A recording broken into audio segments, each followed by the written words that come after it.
À,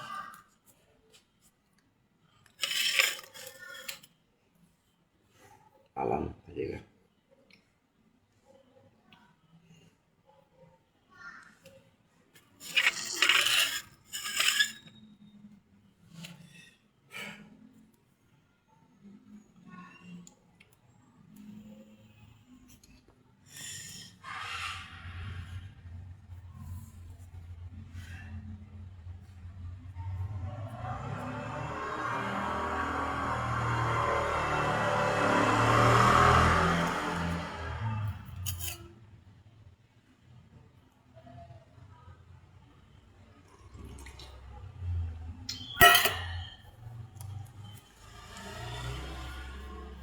Sabar saja.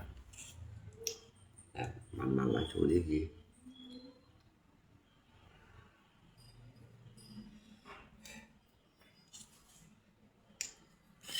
Thấy không? Anh nói xỉu mà trong cái cà tạo cái chân chi chi mới được. Nè, thấy hiểu theo như này xỉu chậm như này miệng. À, tôi xỉu món nhưng mà được.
Rồi kiếm chi xỉu mà nhân thành lưỡi à,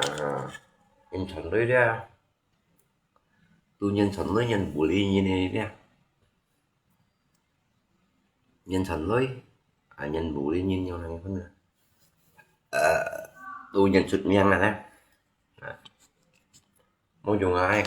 Ở đây các bên được. Các xỉu mà nó mau dùng xỉu mà.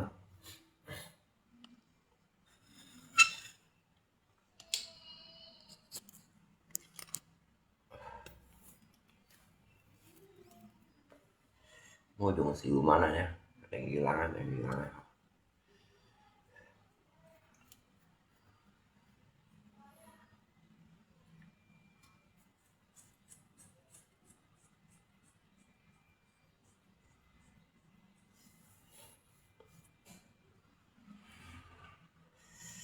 Loại pin rồi pin nhưng mà không xe không nhiều.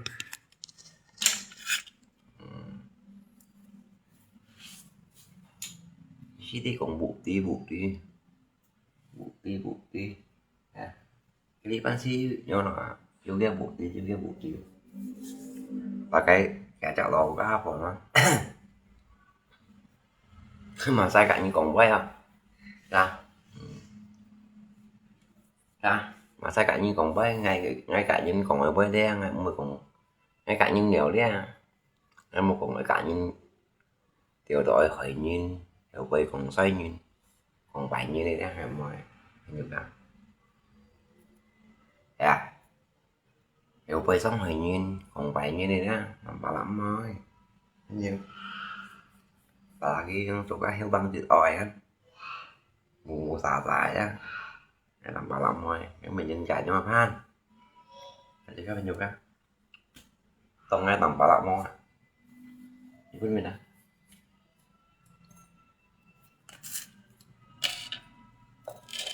vào cái ngay tông ngay nhỏ những nhá mùa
Giống kiểu theo kiểu những siêu thần điện to,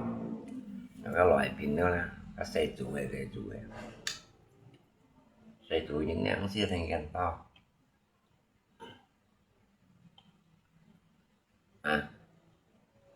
người ta khôngคนเรียน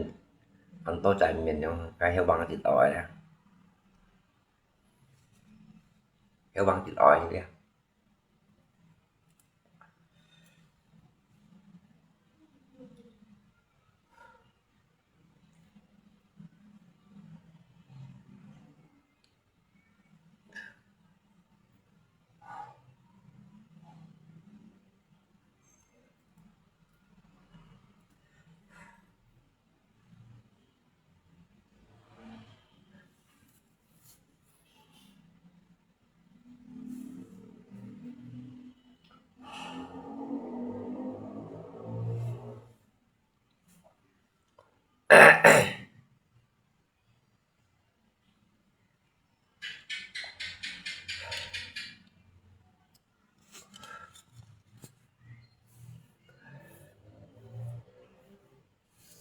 kiểu mà luôn đâu kiểu mà luôn như tình phụ ra lập kèo hay gì đó lập bác chạy xem đi như lập bác chạy xem nó mà là gì thì banh tí đó nhỏ luôn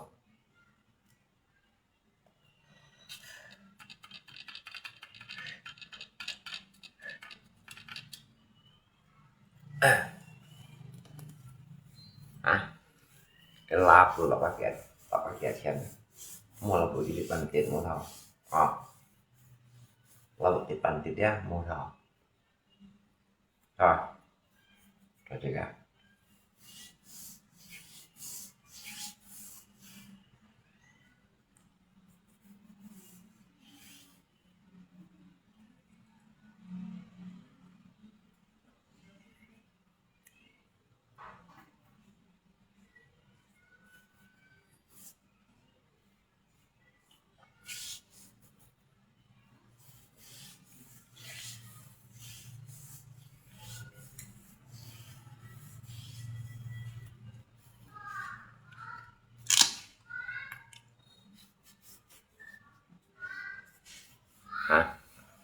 gọi bên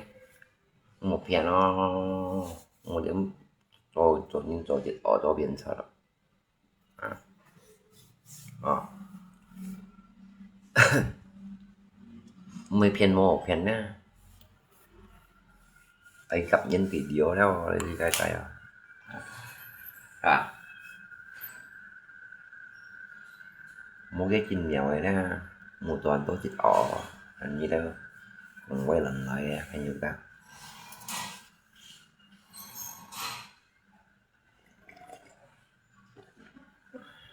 à.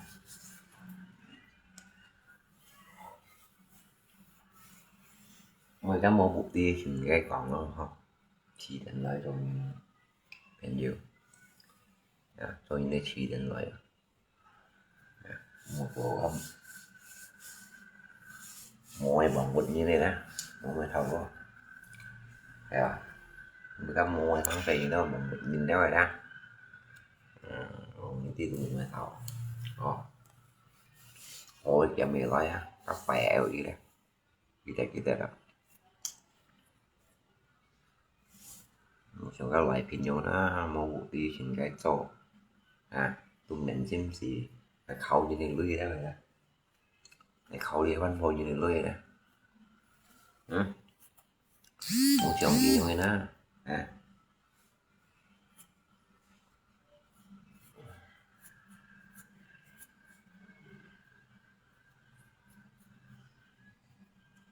ghi mua dụ 5 tỷ như nào không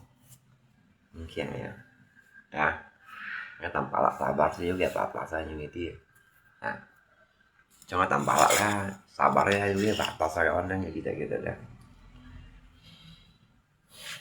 cuma mau cái kesabaran itu chưa gì nghe thấy mau buồn gì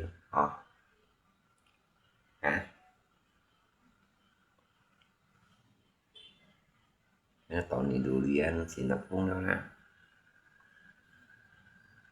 như postok sih deh cái lò cá phổ đừng ngại lò cá phổ đó thì còn nghe xoay còn cắm mộ nè khu heo nhìn nha khu vậy nhìn là xử lý mày mình xin gì nè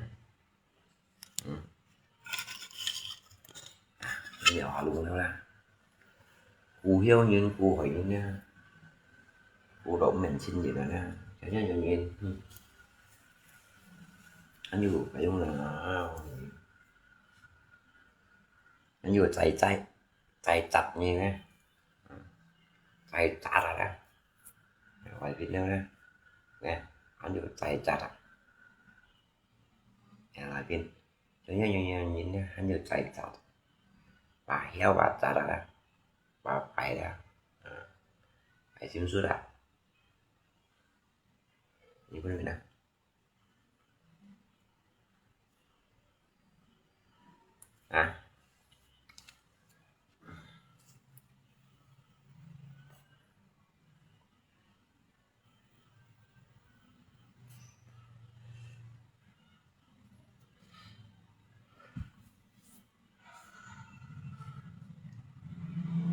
Tim sut mau jalan paling ya kawan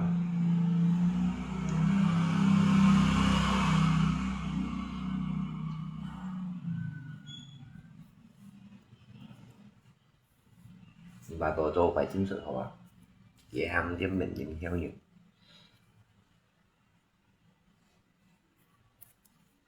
các chị bị tập thì ca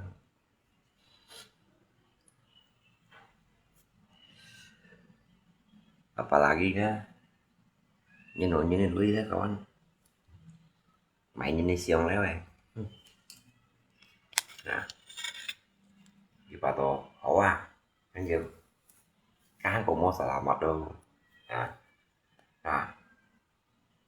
kan kau mau selamat ada gimana mina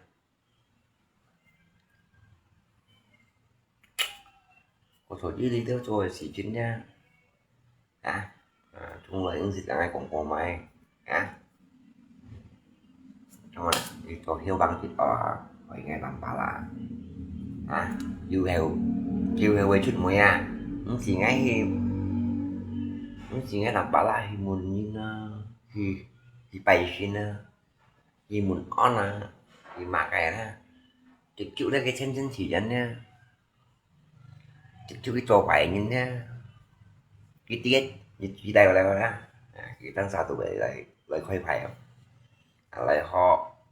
lại khoai phai lại còn cái tăng xa chân chân chỉ cho nó cái tí cái thủy ổ thật vẫn to lại thật vẫn to ra tráng tiền đầu video ra cái tụi bay còn ra cái thủy ổ thật to là cái cho thủy ổ rồi thật vẫn to lại ra cái tụi bay còn như nè cái củ hoài như này xong hoài như này mù mù xả xả như này ha cái tụi bay còn anh nhục ra cái lấy phô ở đây còn là cũng chỉ cái loại đóng ghế bao nhiêu hai mươi bài xin mua mình xin nha hai mua mình điêu xin chụp hình nhiều ca là cái lúc đấy tăng sao cái tăng sao chỉ thành là nè cái tăng sao chỉ thành nha cái chỗ phải chỉ xin nha cái tăng sao chỉ thành hỏi ngày đi sẹo như này khăn đẹp vậy là tăng sao chỉ thành thì tăng sao chỉ thành cái tắt tóc anh vừa chạy lâu lụ là mì dân bóng lâu lụ cái dân bóng anh vừa có gì đâu cái nhiều chạy lâu lụ là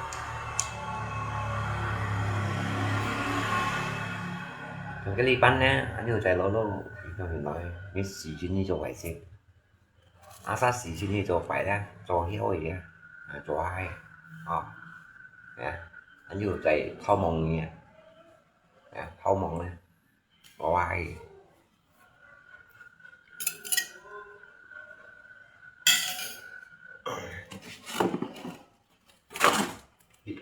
xin chỉ ra được của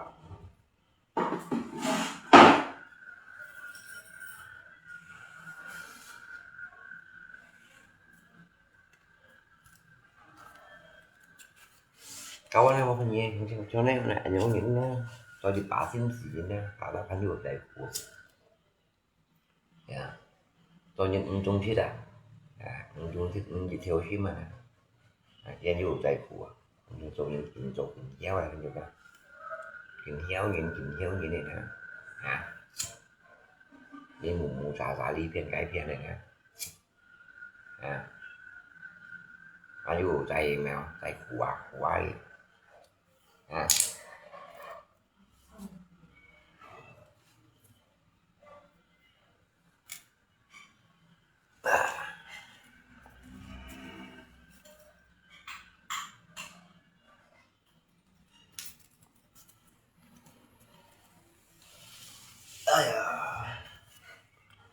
để ăn ấm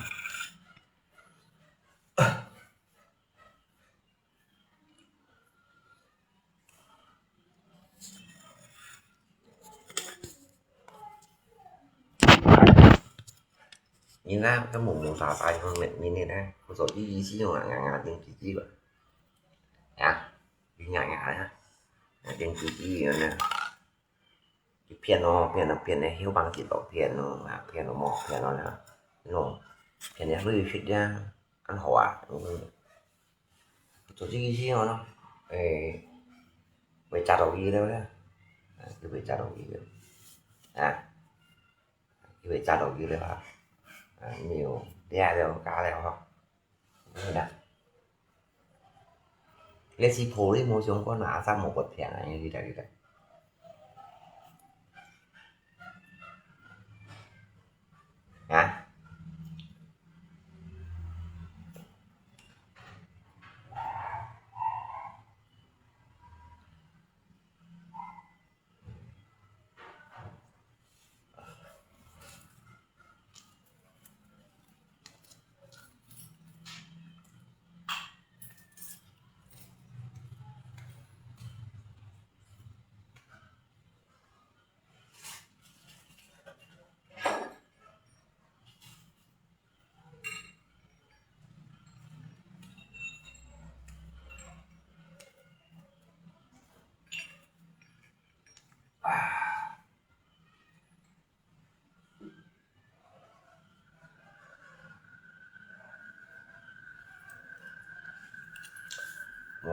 nghe không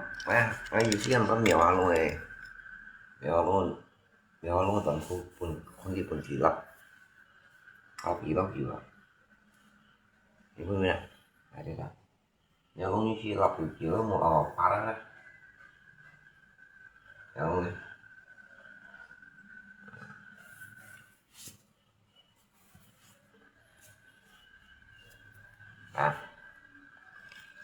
có tay em nhỏ luôn nha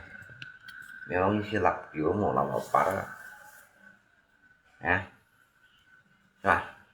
như loại phim đó nè vì nhiên tôi cố gắng hiểu bằng chỉ tỏi đấy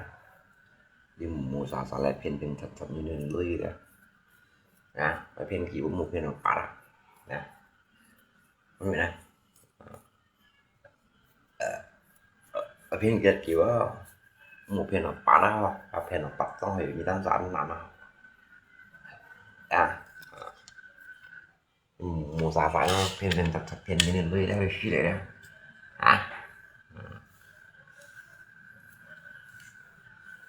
thùng mày như này miếng răng ở phiên được chiều ấy một phiên nó phá ra bên nhiều như phiên nó bắt đi mua nhiều nữa cái đó như phiên nó bắt nhá mua dùng nó phải phiên được chiều và phiên được chiều đó bên này ngủ để mà đi mù bà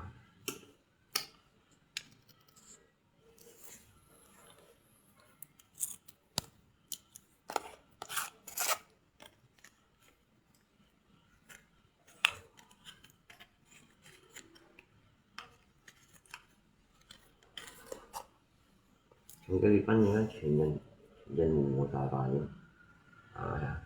vô bằng thì có trên shop cho nó mày như này miệng gì không phải như thế này đó không phải những bằng mày như này miệng gì nhiên còn phải như nó còn phải như nó là cái nhiên mày như miếng gì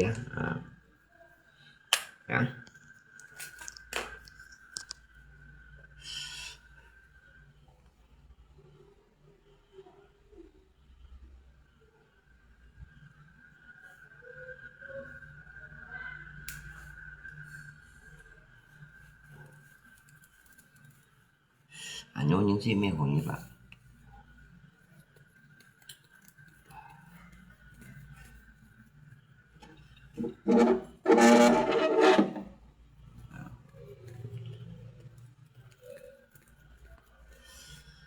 kita lah penyuka ayung ini saya boleh boleh bong begini dah ya mình còn nghe nữa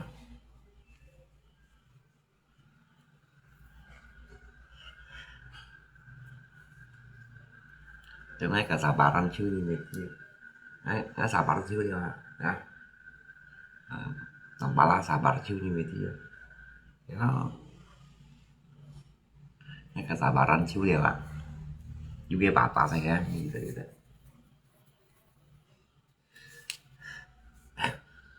trong đi khu của những cái bóng của những ha dẻo khu của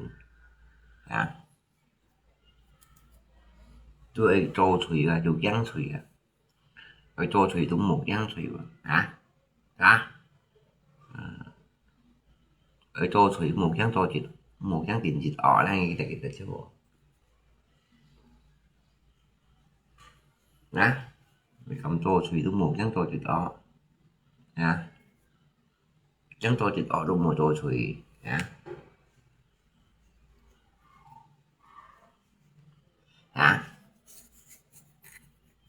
chẳng tiền nó chuyện đó kéo tiền nó thủy ở ra tôi mua cho phải vào nhìn mà cầm cho phải đủ cầm tiền chít ở cầm như cầm cho phải đủ cầm tiền chít ở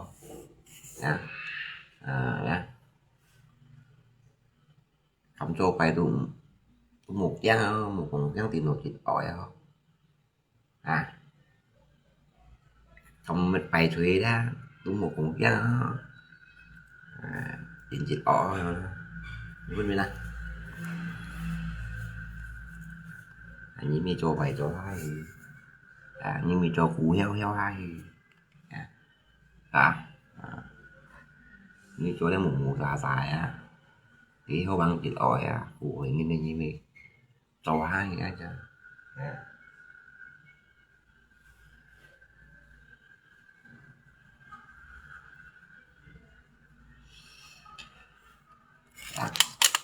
Phải nhiều cao nhưng mà chẳng một chẳng đâu cầm cho sử dụng một chẳng cầm cho sử ỏi như một chẳng nhưng mà học chẳng không nhưng mà cầm cho đủ cầm tóm là một chẳng như người tay không biết cái một xả xài cầm mẹ cầm mẹ nhìn mẹ đó được một khía đó đủ cầm chẹp đeo không như chưa tôi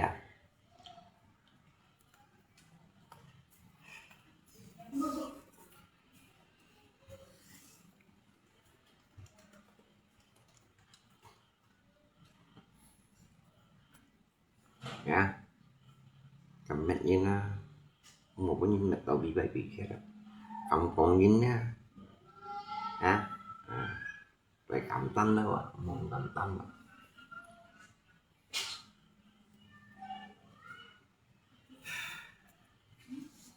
anh và anh giúp anh cầm tâm muốn dùng anh chưa tuyệt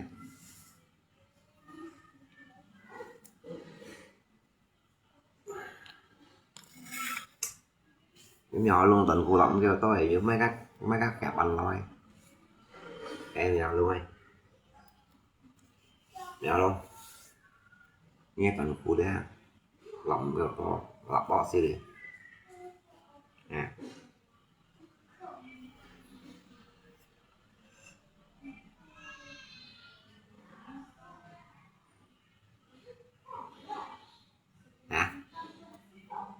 cái tuần không cái lọc bỏ xí đi không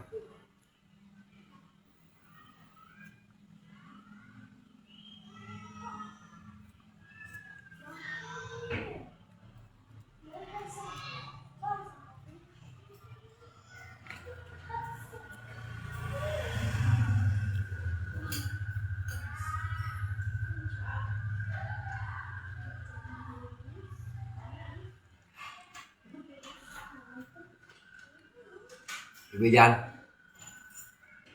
món ăn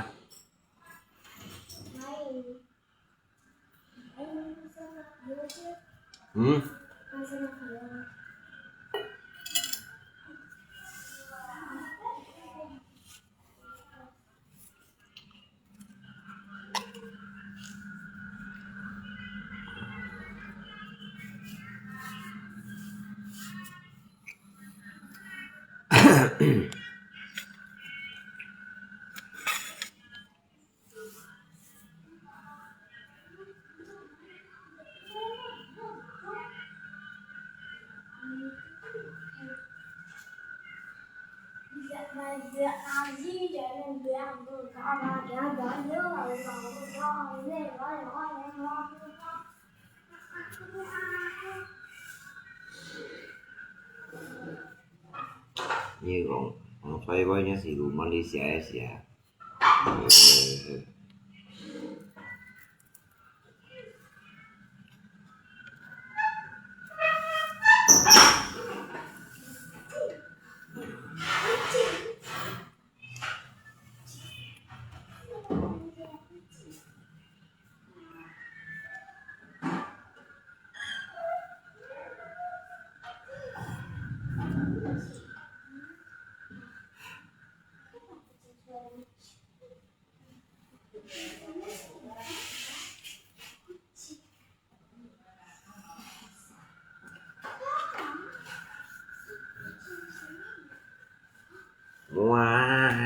loại pin nếu không con tập chẳng này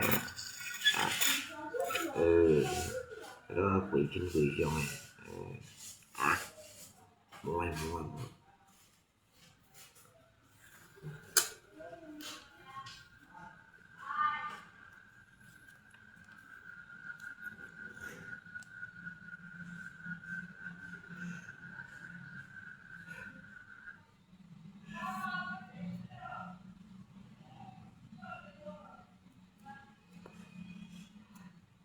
bỏ ta luôn xin giá cao à giá cao đó giá một mua đấy một mua ta các kiểu gì phải hạ lần nó phải hạ bao này rồi à cái ta bật dạng nào mà nó vậy tin cái này đó cái dùng ý hí trên ổ là gì điều đi men to đều à ra mua được số là bao nhiêu đó mua mua số đây à được cái gì nó thả bao thùng mua cậu anh nhỏ ở ổ là gì phải to à vì sao trùng cung à mình tươi hả mua xài ra như con này này cho đi ra từ trùng phun mua xài cái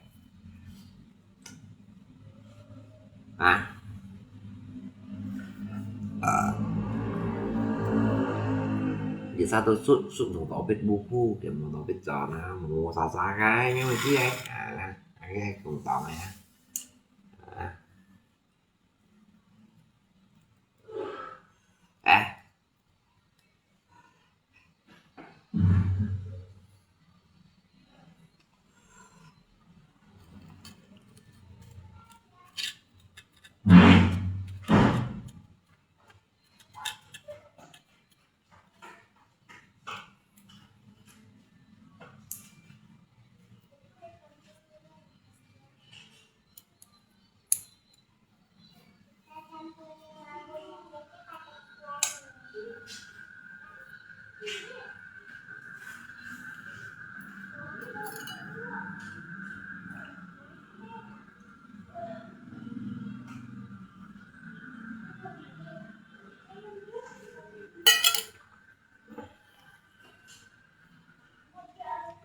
thành là nghĩa là có nhìn mình là nhìn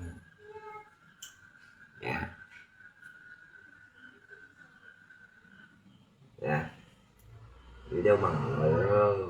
cái chụp bạn nhá là có như trên nào bây thu nào như con nào bây thu nào đấy còn ngắn ngày mua sản tỏa cũng là chụp bạn hay như thôi như con nào bây thu nào đấy thu theo còn ngắn ngày mua như này như con nào bây thu theo còn ngắn ngày mua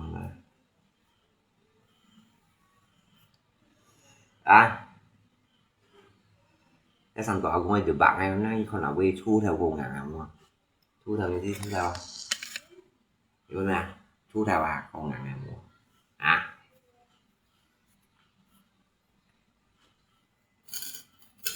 làm cái khai xi men bật tон á bật tон rồi nè chọn cái bật tон này nè còn ngại mua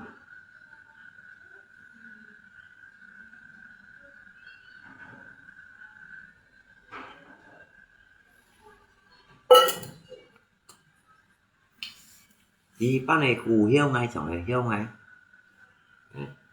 chọn mẹ hiêu ngay nè trong này nè thì siêu gì như này cha căng rồi nè ấy cha căng rồi nè làm cái còn xích bông thầy còn nè là sẽ bị mình coi là cái gì trong này làm cái còn là thì nhìn các sĩ bị mòn gọi anh xì bay xin các bạn cũng đồ hiển nè các bạn như con ngá sầu những kia không phải kinh doanh nha nhiều ra nè anh sầu đấy còn anh không kia không anh không bày kinh doanh đó ra nhớ sầu còn anh không kia không bày kinh doanh nè chỉ các cái xí phụ đã ăn hèn nè chẳng là những cái này chẳng nè chẳng là những cái này chẳng như thế này hay chẳng là những nha ở đây các bạn dùng cái này chẳng hiện chẳng là những như đồng bên trái không là đồng bên bày xuyên đụng chẳng tùy như thế nào tùy điểm này như thế nào ý tùy những như đồng bên nhân nhiều tùy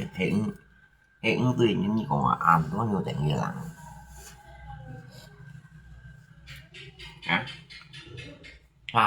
thì cái ăn tùy những đồng bên đụng tùy cái chẳng là những yang panjang có số những điều kiện juga là sẽ đi họ hay ông tùy tiệm mình nhưng cái định tùy tiệm hay tùy tiệm mình nhưng yang ban nó tùy tiệm như thế nào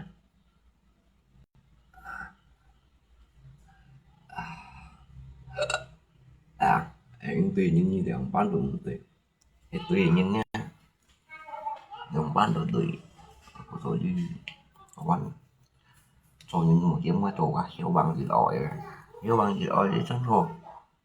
chặt như sẵn sao à khi nào điện giải như chiều tỏ phân này nè gì mình gì cây mình gì đấy như bà tỏ khôngใช้กระหับจอนไหมกระหับต่ำปลาละที่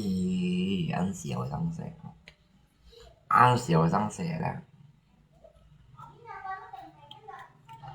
กระหับต่ำปลาละที่อันเสียวสังเสcho ví dụ xuống không à siêu xiêuสังเสnhưng bắt đại thì mua là một gì ha nhưng bắt đại của nhưng bắt đại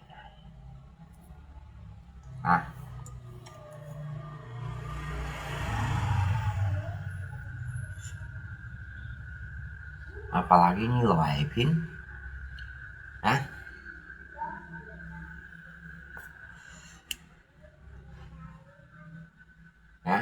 tapi apalagi loài phím mà rồi cho xin là cũng đâu gần to chắc tầm ba là có đâu mò đây đồng xí mò gì đâu con cà đi con ấy ở theo tầm ba là những bánh nhân trà đá này đi làm cái quần đó nè họ nhưng mà họ lại nhiều tí mà hỏi đó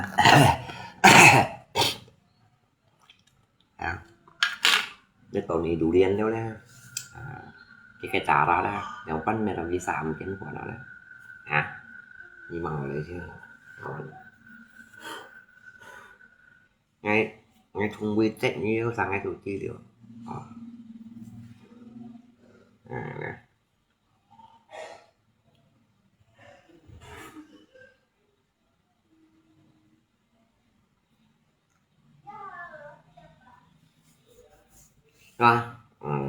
là bị thùng quy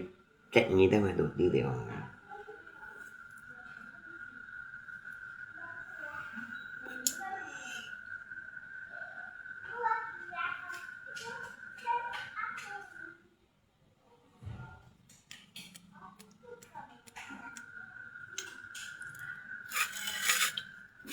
apalagi Jepangnya yang ini lala apalagi con Jepang này pasti mình coi ngay udah khi cái sao bị sống ăn thì nhìn nhau ngay làm bà lại với thủ xuôi như nào ngăn mi lòng nói hay đấy ngay làm bà lại với thủ xuôi như nào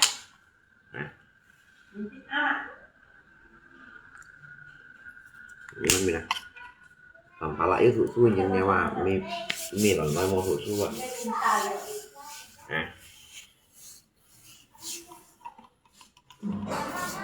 ra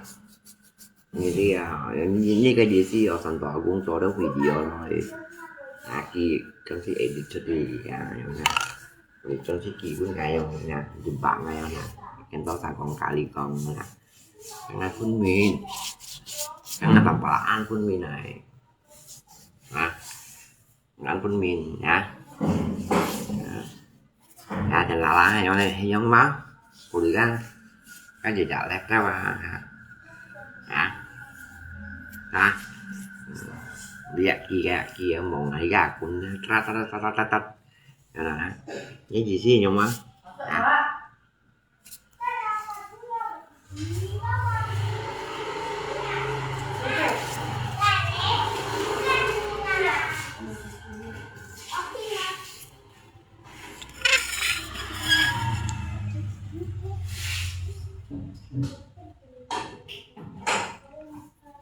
ở trong tháng này nè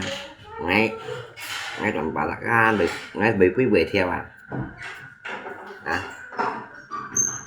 đi cái gì xí cái tới trong tháng này cái gì của anh đầu tiên đâu hiểu má là lá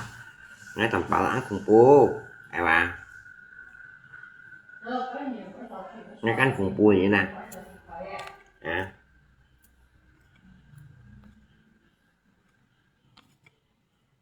chỉ có về quý về theo vậy nè dù về theo đó ăn cùng phụ như kita là quý hen tẹp ha lôi chung chỉ đã to khói mang thì xoay một ngày vẫn muốn chơi xem lôi làm như vậy nghe mong hỏi đó không nghe thằng bà khi ra sao bị sầu chén chịu như nào khi ra sao bị sầu ăn chịu như nào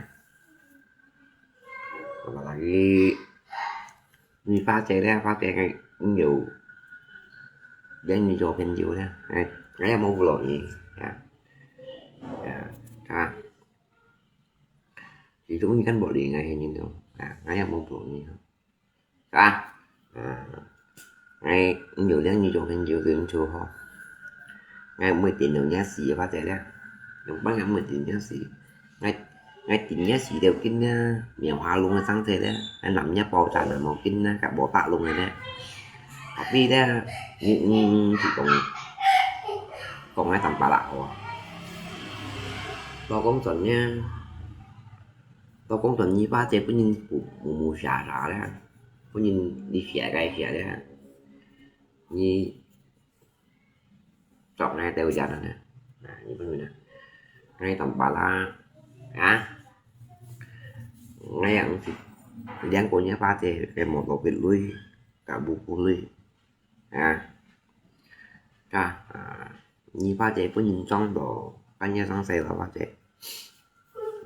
như ba chế có nhìn theo đồ như sáng sớm nhưng buổi tối mai cái gì dần như tăng cao ba chế tụi mình như tông thao chi chia tao chỉ chuyện như mong muốn hỏi nói không buổi thì mùa lặng sung sướng đều như là cái chỉ các chỗ sáng sớm đấy phải xăm ra liên lạc của chẳng cổ mua liên lạc của một lần này ngay làm hoàn như qua thể chúng ta cũng nhìn như hầm kín sắt bay khìm ngay đấy anh nhé cả tê bê thải đấy hầm kín sắt đồ hầm ly ngay đi chuột đuổi kín sắt nha hầm kín sắt đâu ngay đi chuột đuổi kín sắt nha hành tu ăn chín chĩa một nha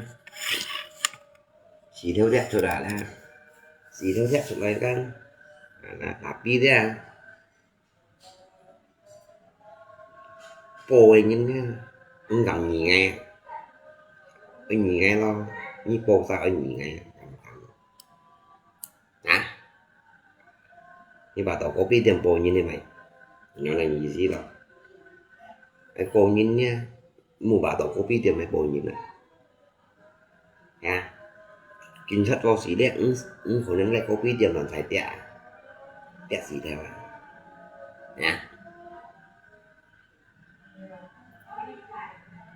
như nhóm cho sáng sẻ với cậu thôn ngoài nhau nè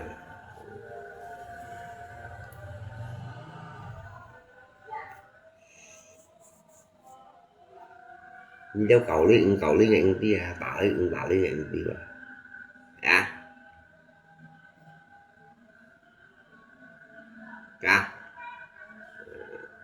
mà nghe kiểu như đâu mà cho sáng sẽ ăn trong mèo cho dịch khai xe bùa bao giờ không trong cái xe bùa chỉ ra xe bùa chỉ cho xe bùa mình cũng nhớ sao tí rồi ngày hôm nay cũng để ăn tập bao là cũng để ăn tốt chi đâu là thế cả mang tí hiền con tí quỷ kiểu họ dính cả quỷ nhiều một tí quý như bảo nhìn nhìn như bảo quỷ vậy mang tí thiên con hình như cái mang thầy ở đây tụm tí quỷ kiểu không ra mà đang ầm món như cào quỷ đéo như bà tổ cái kinh trong hậu nhìn nào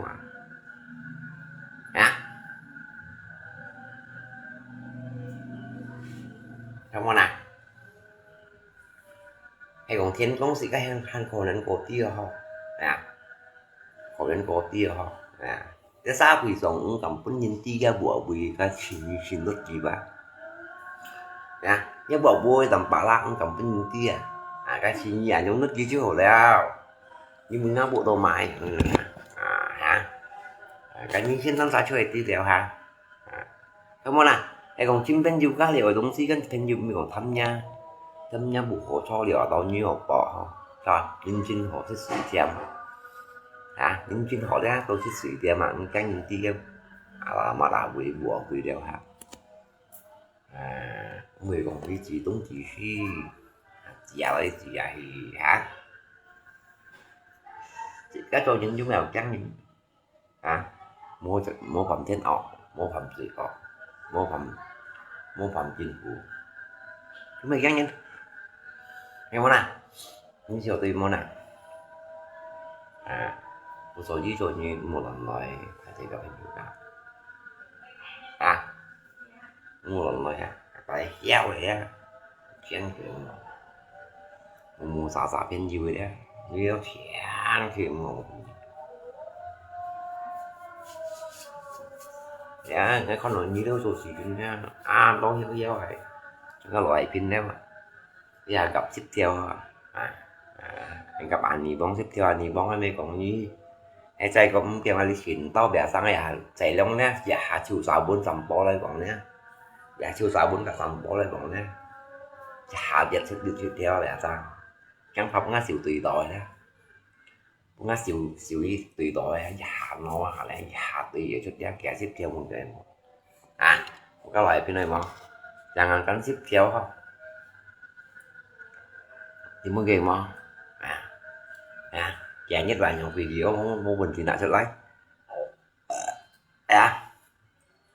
nhưng mà việc bói đã thầy không bao gì còn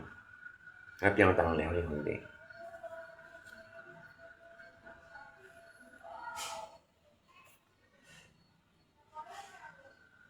với cái mùa xả vô bằng chữ của như tôi xin em nếm heo bằng chữ của như cho khi dân gì còn vài như bà tỏ họ cả qua đủ tiền ăn xong anh chè nhật chi cổ lúa cả qua chè nhật chi để theo kia lấy cổ lúa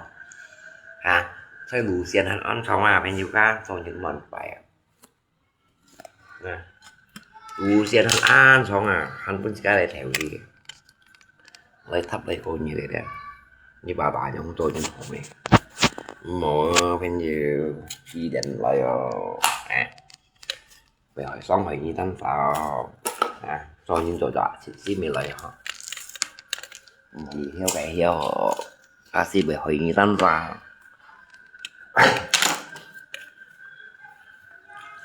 phải hỏi như tăng sao đấy hỏi như tăng sao đấy cho những cái heo lý heo bóng vật nhiên ngay tầm bả lại nhân gì ngay là một cái nhìn cái cuộc hỏi nhưng mà heo ngay họ thì có như khẩu lì họ lấy xem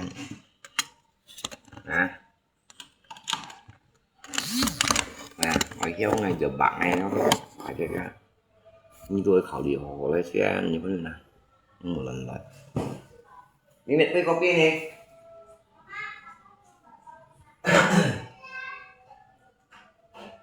dạ Trần ơi anh Trần ambil kopi gula ya dạ ghi không ăn kopi gula một cái măng to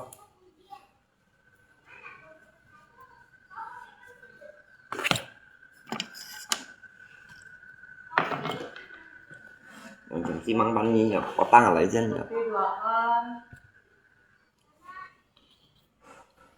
có tăng dulu jangan lagi Dua salah kilo. Ini pate đâu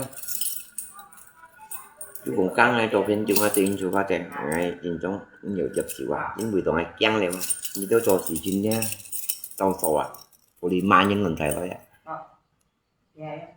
cái chín cho mấy nhất đó mày kít với trở tuần với bà cũng xe to lại xe to vật lúc kia Trên lúc khi nhá lại cái cũng thế tốt lại đây cũng thế tốt lại như vậy chúng ta phải bị lại bẻ phải giúp khi đây các bạn thùng hàng lộ về thùng này đó phải bị lại đó đúng không phải bị lại thì là kẹo sẽ to lại chạy qua thì nó cái hạn nhắm một mình cái luôn đó trên lúc khi chạy qua để ta nhớ ra hàng lùi kiểu chạy chúng ta lùng chân nha phải bị lại kiểu giúp khi đây các bạn các cái nhật xong ra cái lùng cái thải xe hạ vào ở đó hắn mê cái nhật xong ra các bề chạy qua cái tầng phụ lại đấy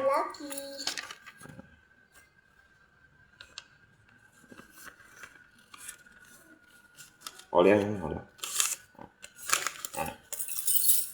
một kiểu video mà một chậu á có xin mua bình xì ba nó sẽ cũng to với vậy anh những người đã chụp cô bớ dengan banyak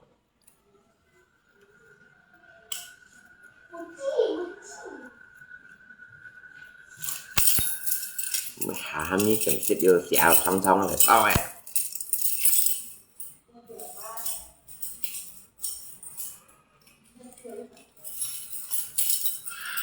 em đi xẹo màn to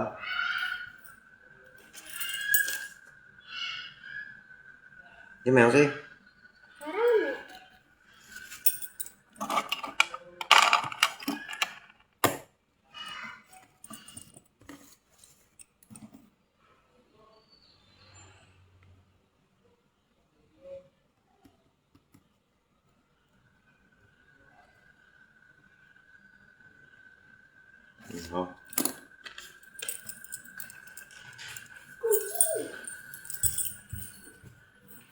không sao kamu na để hera dilepas ya kamu ya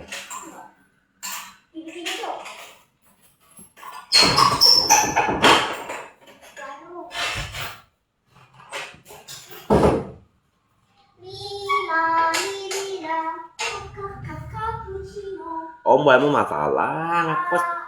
pos nga này pos nga sủi pos nga mà cái đằng cứ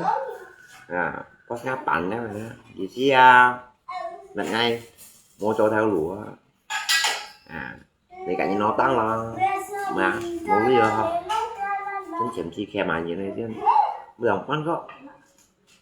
mình giống như là ba một biết ô hả luôn cũng sao mua con này hắn lên ngàn bán hắn lên ngàn thôi à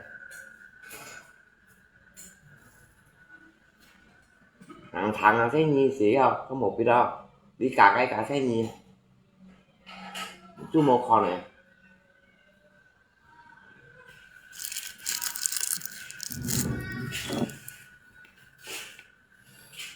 lòng bắn có như cho như bát anh như bát ra như sao như hổ à mình như suy một cái may đấy vậy như hổ mỏ như hổ nhật chim nó cái chứ mấy viên xoài ra cái tiêu suy cái xoài nói nó bỏ tạ lông nó nè khen nó nè cho sao cái cùng như suy một đi cái là chỉ thành cái viên tiêu suy rồi cái suy lọc gì mía cái trên trong lọc gì mía hay á giờ như nó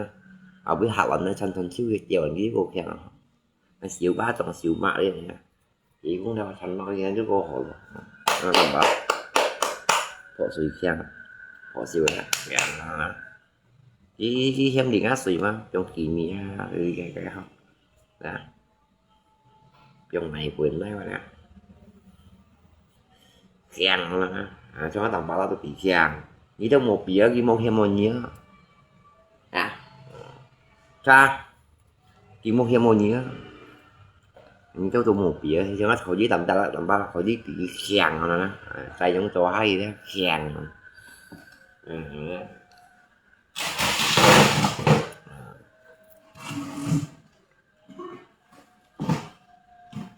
như tôi xin một bìa chính 10 độ ghi một nhanh như một tạ luôn rồi khen nhỏ siêu chỉ cũng là good con này nè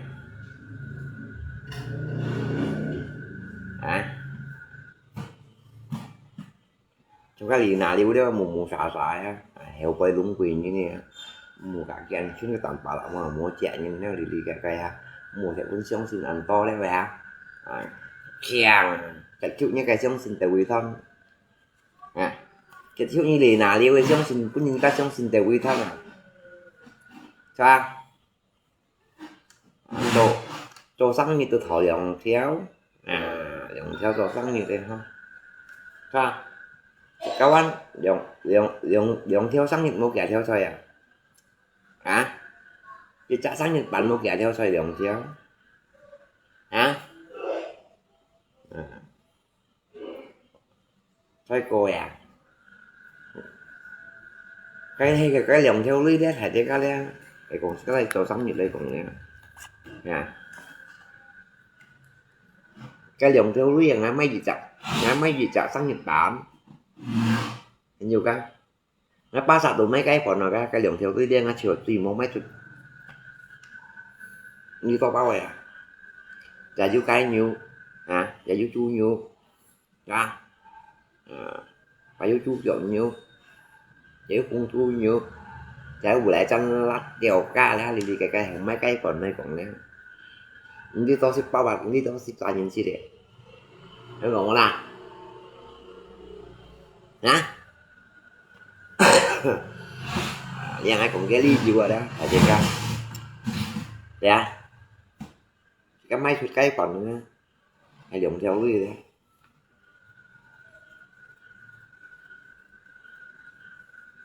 hả còn là cái chà theo chà theo á mi đó theo không à suy bì kỹ tốt lắm ship sao muốn ăn gấp cái ship sana chỉ cái mấy bạn này còn là mấy bạn tụi này còn nhận bạ sen bạn tụi này thì cầm mấy mà bạ chỉ trả sáng nhật bản nhận bạ thịt là nhận bạ bắt na thịt bạ lăng ha thịt bạ đây cũng ăn như thịt bạ bắt bạ là mấy cái à lăng mà sao nhỉ hắn như thiếu nhỉ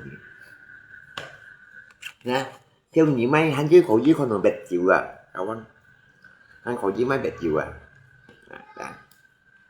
mấy bẹt chịu dịch xong nè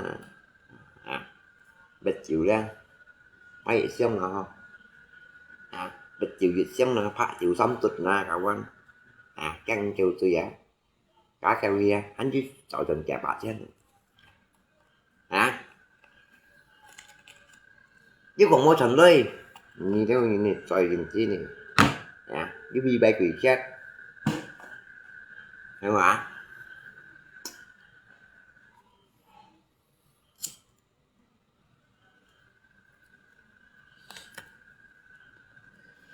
đấy chứ còn mua thành đây ra ngay tầm bảo là còn với một thằng là một hình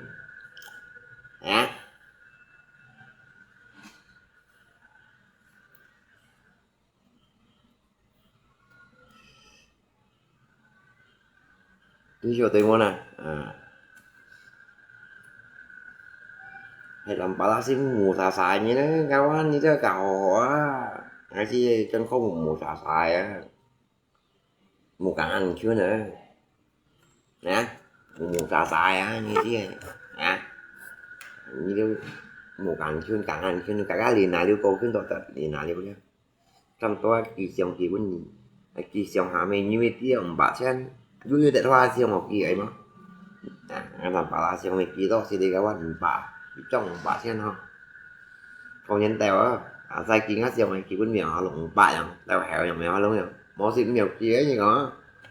tèo heo con nhân ngủ cái cầm bóng ba ăn ngay cho như kia như đó là thành đấy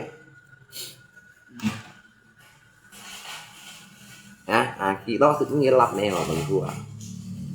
nhưng cái em á nhỏ lắm nha anh là bằng bảo ông mà nhận ngay khi bị đổ cái như đập cái nhà chị ta đó nhỏ chị đó sẽ cái gì một mỗi ly mỏ anh sách của nó một ly ra cái như sách của nó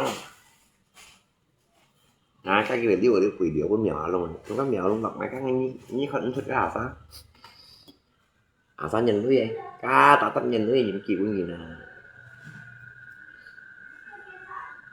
đấy nhìn nó mèo luôn rồi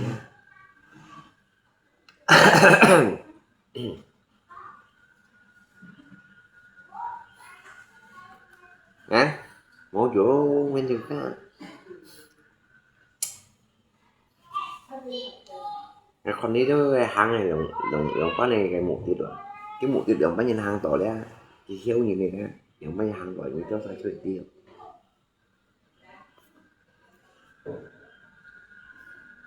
hả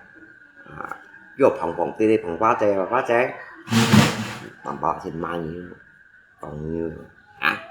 cái xí tiết dầu trong tầm bọ lắm mà chỉ chuyên tí đó tầm bọ lắm ai khóa trái hội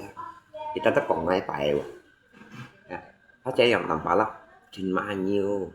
mà cái bài kia còn chúng ta chạy tí các hộ thì mau còn anh nhận là đi gì ta khóa trái thằng theo cũng thằng mới ra gì mấy xin của nhau léo đẹp của nhau hả thằng theo cũng thằng mới cái đẹp của nhau hay còn cái hồ cầm kêu nó tự xong cái thằng á tự xong cái thằng đó tự xong cái thằng đó ngay tầm bà là còn bé ăn nhiều bà đó sẽ ăn nhiều bà ăn chim mày bây bà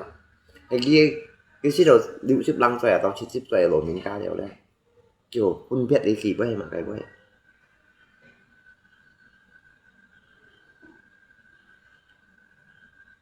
kiểu nào quân biết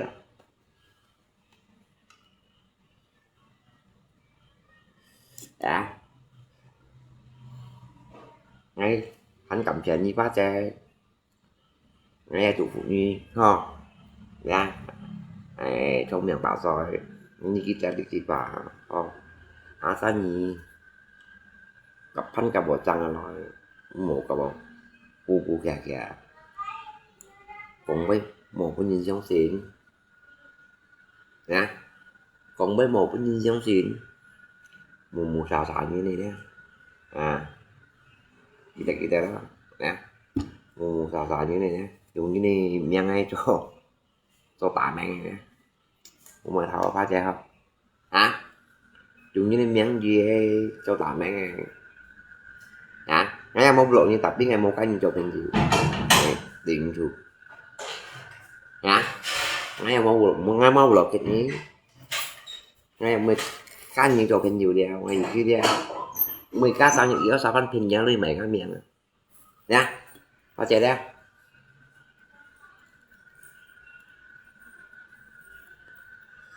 đã mười cá sang những kéo sao phân phình nhau lui vậy mày ngắm nhận nghe nghe thấy màu như ba chạy tiêu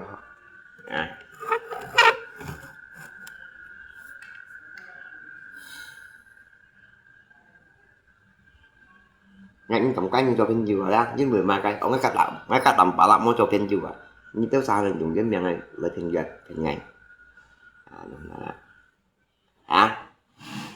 gì tân sai hiểu vẫn biết được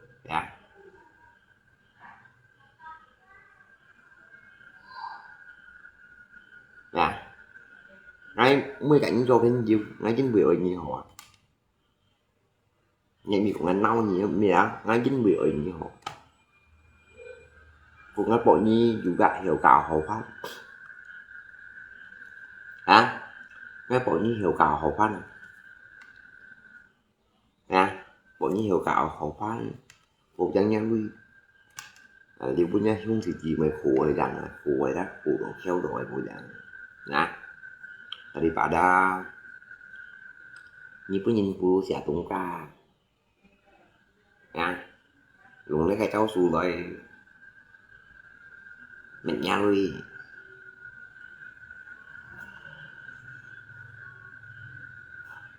hả dùng lấy cái cháu xù rồi mình nhau đi tapi mày học chính xác đó nhé cả tay bên thải không sẽ thải tapi ngay tầm lan bukan kali cho nhá anh nhìn như cảnh sát nha cầm lấy lợi cho thằng xe chỉ hiểu đóng cảnh sát này những nghe với mày bị căng gì bực gì ra cái cầm bằng cổng và nhá có thể đây nhìn như cảnh sát cũng cầm lợi cho thằng xe hay mô cũng mô yang bên đây ở bên đây dùng mô dùng yang bên đây cũng ta chỉ cầm định tới cho sáng xe ấy thì mua thuốc bò bị lấy phụ mấy à bị lấy phụ mấy phụ mua thuốc bị lấy cái mấy à những kita ngay còn quay ra anh chưa quả apalagi lần thầy cô như lần thầy mình như cái KTP hội đồng bánh hội lại có nhìn cái xin cái cô như nó hay ngay tầm bà lai còn cứ năng ở xiong độ ngay bị đã phát ra như mình ngay trong như này này chỉ chỉ cho nó lá tình như lá nhà má phát chạy mẹ đồng ngay đi chọn nó chúng bà cái quách theo quách chính sách lấy ngắm quê theo nhìn nhé nhìn pun nào nhìn ba chạy sen ba nào lấy phân pun nào lấy cái nào tapi ngay tầm bà lại nhìn nhé ba chạy ra ngày mỏi ngay cái bộ như cả hộ phá nè ôi pan mà ngay một lần thầy mình như này kita nè ngay con như tao sao rồi như cô điện một đêm cái Facebook mấy còn có mà cậu là cũng tao ra sự quy trình ca tô của gặp thanh gặp họ lại là không mình cũng như cậu Facebook cậu Facebook một cậu là phân tôi rồi như hiểu tin nhé phân chung nhau lưu sụt tập pin hiện tại sụt gia lưu nhãn ngào nhiều tin nhé phân nha sụt gia lưu vậy tapi dia nhãn tao mày như sụt gia lưu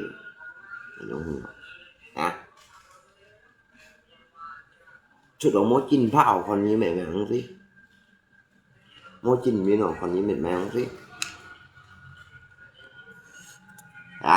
chỉ các chương trình là mua cũng ngắn cầm lá lặng như cùng chương trình sáng sẻ và chạy là chương trình nhát cái sáng sẻ anh cầm lá lặng như cũng mà sao tới tôi nhá hả là anh cầm lá lặng này đọc cái dưới trình chỉ rồi dưới trình chỉ mà mỗi trình chỉ dùng một nghe lúc gì cũng mà sai tôi nhá cái hả tapi những người tàu bộ ngắm nhân như để số đến một tổ bị chọn gặp buku để nó cho án theo quyền mà cái cái mô tả làm mặt hình như thế nào anh chàng những bóng chỉ tội anh chàng cô đi ăn nhỉ bóng là sáng xanh ngay dù cả anh hiểu quyền mà cái nhỉ bóng nha này còn như thế biểu trong xiềng theo kỳ như này xiềng ở thành giáo đi chỉ bún nhiều nhỉ bóng ngay chiều bánh như còn này anh hiểu quỷ ra còn lại nhiều như này cô đi ra anh hiểu quỷ mà cái theo hiểu quỷ còn và mua cả tầm bả là ăn xin còn ngay phải đi thì ra u dung nhá cái canh nhìn trùng sẽ ảnh hưởng hả lành như thế ra tâm tình tụi mình như thế sao như vậy đi được tâm tình tụi mình như thế nè u dung nhé nè xe mình như thế sao cái xin gì ngay tụ phải và ghi tụ hòa như cái đây ngay sẽ phải ở cái họ hay với họ như thế một cả tầm bả lành chứ nó cái liệu gạo lò bạc nè cái liệu gạo lò bạc nè tâm tình tụi mua nào đó vì sao tôi xếp hình sao trả cái tâm tình tụi mua ná còn chỉ cá phải và cái bộ đi theo không còn này thấy ba này những thằng cái xe đi theo không còn thấy ba nào mà gặp một con trắng ly gì dùng ở cuốn hồn đi ba một cái ngày mà để quay ghi bị còn chút chơi không hãy chơi cao mấy cái bị còn chút chơi đi là như đó chung thằng tàu về xỉu đi chân bạn đi ngay chi thằng đó ăn xỉu đi rồi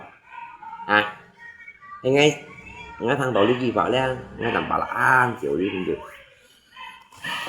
ngay làm bà là thằng đó ăn xỉu đi ra nó có cái gì còn đi kịp vào nè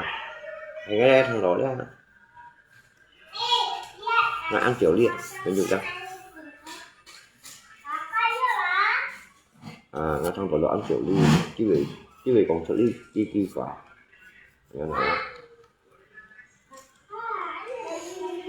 em muốn nào cái bà toán khô cái bà tàu tầm bà lạ cho khô đúng nhìn rồi jadi dia như đó sống sinh chiều cái rừng trà nó nè cái rừng trà nó trong tối sinh nhân tèo cái cháu còn nhân nó tèo phải được cá rồi như đó ở hạt sinh nhân tèo là tà lan tèo ở cạnh ai câu con thông phù mò xung quanh cái bàn tì ho là tà lan tèo đều ho là hay giúp bay sinh thông sinh chủ cái mình mãn là như đó bay sinh chủ như nó vậy như đó hay bánh không còn biểu sinh chủ môi như sinh chủ như nó cái mấy còn ho như ở câu con mò rồi ở gần cái câu con mò ha cái nào tạo ra nó gần ở xuống xin thông mò cái tất giống này để đi tụ những ngành chính trị ra như cho quần nó mò gần ở cho ở gần nó máy xăm phù mò ở xuống bốn xin thông này cái lộ nào tạo ra nó gần ha các chuyện như đó như mình đi đeo rồi và cho nên như này lọ bạc mấy giống gì trong lì nào chứ in cái này một cái hay giúp bài bạc cũng trong tôi bảy miền bạc cũng người lô hay giúp bài phú đây cái trong tôi bảy miền vứt thông rồi ở xung ở cho tay phần đó mô lô cho ai biết là giả sắm vứt thông này bạc cũng người đó rồi chúng cho dịch ship mơ rồi đây ở sai hắn sợ này rồi ở cho bạc cách phần đó mà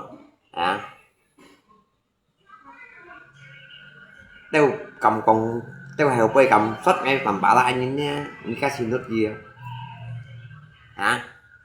tao heo quay cầm tung ngay khăn theo xuất ngay tầm bả lại như cái tan ra xin nước gì chứ hồi đâu cần nhau cái câu to với cái xe trên nhìn cái là tầm bả lại tròn thì hầm đứa thầy vẫn không còn ở mấy mùa cạn ăn chưa nào cái như xin nước gì á cha cái tí tầm bả lại bị câu khéo cái này xẹo các anh sẽ nhóm dòng đi cái tí này bị gì cầu theo các anh kia này dòng này các anh sẽ nhóm dòng giá ra khi cầm xét cho đi kỳ bà như tới ông mời thầy bác này không một con tầm bà ứng dụng mà sắc hai tầm bà là bị như cầu theo như này dòng các chàng trong tôi khi mình nào bà là xin tân tao cái phòng giá số chi quỷ phòng giá số chi quỷ gì giá giá số đủ tiền của như thế cho bản tí phần mò xin tân tao ở mấy xăm khu mò ấy mấy xăm khu thì xung quanh bản tí số hắn này rồi cho chỉ các xin giá số sao này hiểu nhưng buổi tối giá số về xin tân sang nhật bỏ toàn cái nhật chi đó là ta lăn đó chỉ cái điều sinh ra xong xin chủ ra không xong xin giá số sao này thực ra là cái mai là nó hàng họ xin mà họ bỏ giá số quỷ diệu gì cả mang tí hàm một quỷ quỷ suy như nào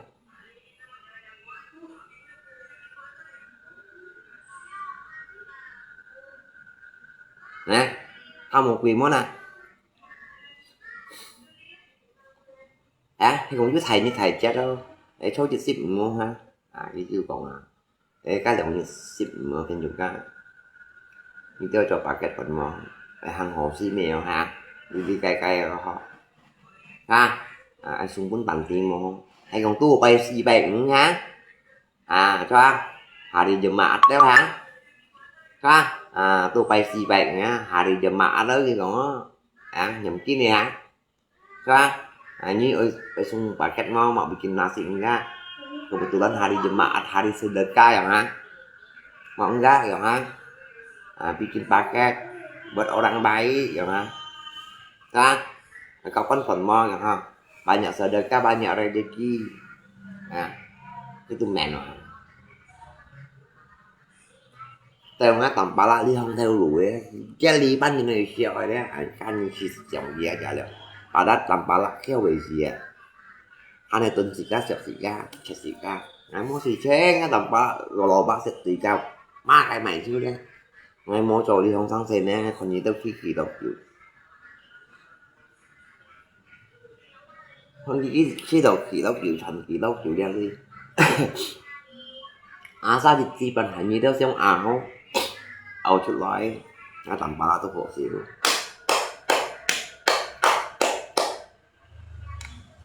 นะอยู่quẹo chút nói ai cả quan không xí dầu nhưng đồ khỏe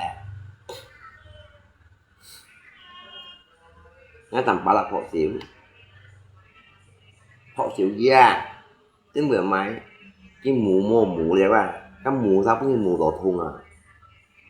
cũng mẹ đỏ sao mẹ đỏ thùng à mù đều ạt theo à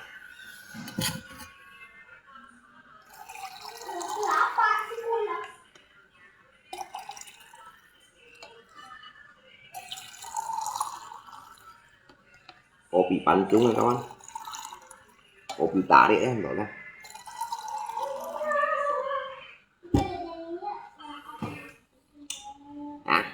Jadi dia tunjukkannya sakit kita ngay si ơi nhị họ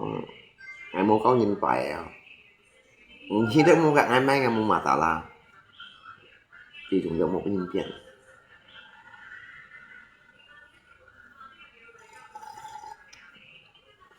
ngay hắn thằng này xin to kéo ngay mấy làm bảo là ngay cả những câu cân phần trong mặt cái thằng này xin to đó trong ngay cả những câu cân phần jadi câu cân phần mặt cái nè nha cuma mau konson ya bao gì đó bao rồi nhiều mua chẳng cũng chỉ cả con nha suy tí còn udah nhớ phần nghe sung tàu đeo hả rồi sung gì đeo đến video mai siêu hắn mua con rồi can gì cả tan giỏi đó cả như đâu mi còn sự tầm bả lắm ngay yêu cầu đi anh nhìn cầm cặn ai mấy thấy không ạ cái gì tân sao là đó cho điệu như cặn ai cho điệu mà sắc ngay yêu cầu đi không cái bộ tủ xây tự tội đúng là xe muốn hết nhìn đâu cũng cầm cặn ai mấy cái chạy qua như lời còn ai tí hay muốn này biết chăng ai chọn hay không cái gì cái tân sao là các nó làm xuống thích bạn gì đó ai mau bóng mà sao nhiều cái nó làm xuống thích bạn gì đó ui như cái ngày chọn nhá cho món nào mẹ của anh si nó tổ ngày đang du kẹo bảo là đang du kẹo ngày nó chỉ cái dòng ngoài lưới thôi sợ được cá sẵn thịt nó không có nữa tôi hầm gì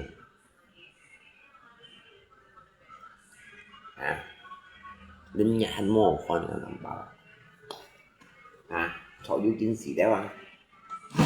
không tiền này còn kéo lưới sang đi chọn cái gì đi hầm mua con như còn ai tí đi không ai tí tao mấy cái tầm bảo là nguyên những mình trên cho hình như mua hầm ngày này rồi cái sang đi chọn cái gì ra làm có nhìn chọn rồi đấy là xong bảo tao mấy những mấy hầm ngày nào nó muốn nhập Facebook tụ passport là passport còn có đẹp passport như cái này thằng nhau đi mày anh nhau em ngắm mau bố ngọc là đi cái chiều mùa gì cái họ ngay tí đâu bữa thôi ngay mau bốc ngay mau cũng cái mày còn mỏ có bài thức gì ngay tầm phá lắm mới nhìn đánh trò đều nhưng mình còn ăn miền như tiếng ngay mày sủi mày còn mày ai bán tao mới mấy cái có nè như cái thật xanh có con trò nó chứ như về cũng như phiền đây của nó như vậy ngàn hay như tâm xa lạ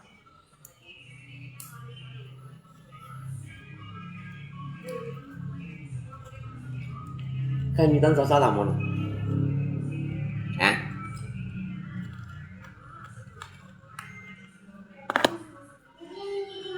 cái như một sao nếu còn nếu được đó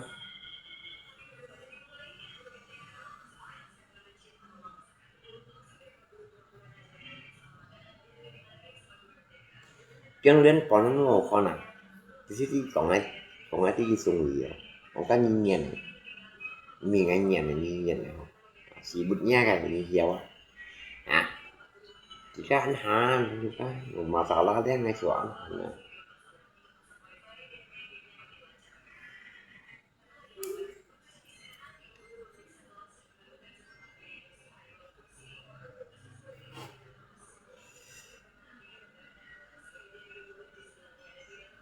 ya không cái là các siluman cho siluman mạnh ngay đó ấy thật bờ sân ngáo xì bờ sân ngáo quả này còn là siêu cái block ở đây đó chiều em mới về tí tổ cái mình bị chào 30 chỉ như nào vậy 10 chỉ nhân thì còn tiền sủi ở chi ba là gì cả sẽ có trò nhiều các blog đến cái Facebook đi blog blog một phần nhận ngay mình muốn không có nói mình sung nhiều đó thì cái trò gì đó sung nhiều mình không sung có tập đi ngay mình sẽ có gì hầm bà tù hành nên họ lọc nhá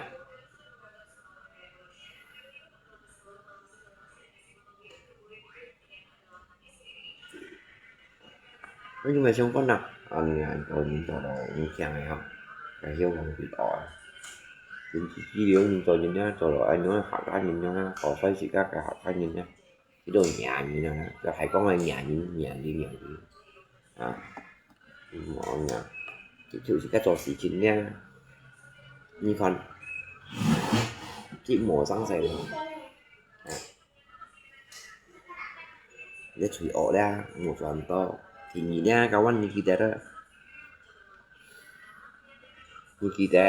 ra thì kỳ vọng nhìn nha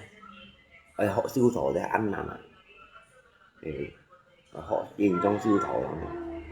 siêu sĩ cai trình diêm nha ăn nằm miệng luôn nói chuyện ngay siêu thổ siêu ship bồn nhà nào ngon em bà ngay siêu thổ siêu ship bồn nhà nào em có nhìn đã là phần xoay có nhìn cái cổng là chỉ chung ship bồn nhà nào chỉ chung ship hàng ngồi ship bồn nhà nào ngay mấy tiền chỉ nghe mang chú xe vô được chứ ngay dành dành to xoay rồi ngay dành dành ship bồn xoay rồi ngay mang chú xe vô một số ngay về ăn ngay tầm bảo lại đấy ngay buổi sáng cô được viên nha thì các trâu những trò đồ tư gì đâu đấy thôi đi kỳ mô sống gì cả nghe chiều con mua gì xí không mua gì xí ê trong cái hàng ăn thấy không còn mà tạ la hàng đuôi đang dày hơn nè nó làm bảo lão một thuyền kỳ anh thấy không còn ngủ đuôi vậy em mua thuyền kỳ ta xịt cái mũ thì cấm nhận rồi như bên này thì cái mũ là bộ xì mũ đó thì cái cấm nhận còn đồng chí thấy cô đó nó nói ăn hẻo chúng cô đó mua xong con luôn mình này mua xong con trong kia là như những tận làm giống chỉ theo bạc trong sĩ ca nhưng mà cái gì cái chiều vẫn nhìn còn không heo quy tao tắt heo quy là chỉ ca heo quy tao tắt như là như này chỉ ca heo quy tao tắt như vậy kéo nhá mong chứ xì cá chú với khi tới về phục cùng như khéo bị trắng xì ra là chỉ cá chú tí được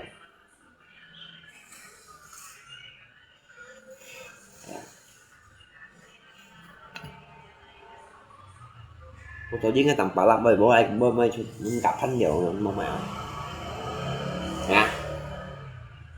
nếu mà mày chụp mình gặp thanh nhiều tầm một tầm bảo là bạn mình khá chút nó bởi mà mày gặp thanh ngay khi tiếng thanh này nhìn nha vô hộ à vô vẻ cái hộ ấy vô kỳ đó chặt vô lời thì chơi cái hiểu lời gì đây vô kỳ đó chặt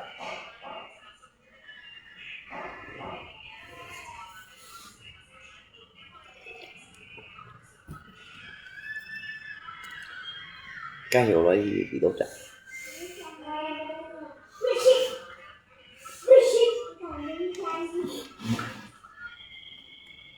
foto chứ ngay malah sih mau ngerti juga như bà độ cho họ ya tapi kan như mua sòng xì cá họ hả xì cá bọn bằng như bà độ xì cá xong trên thống dùng những cái nông ngọn hay quá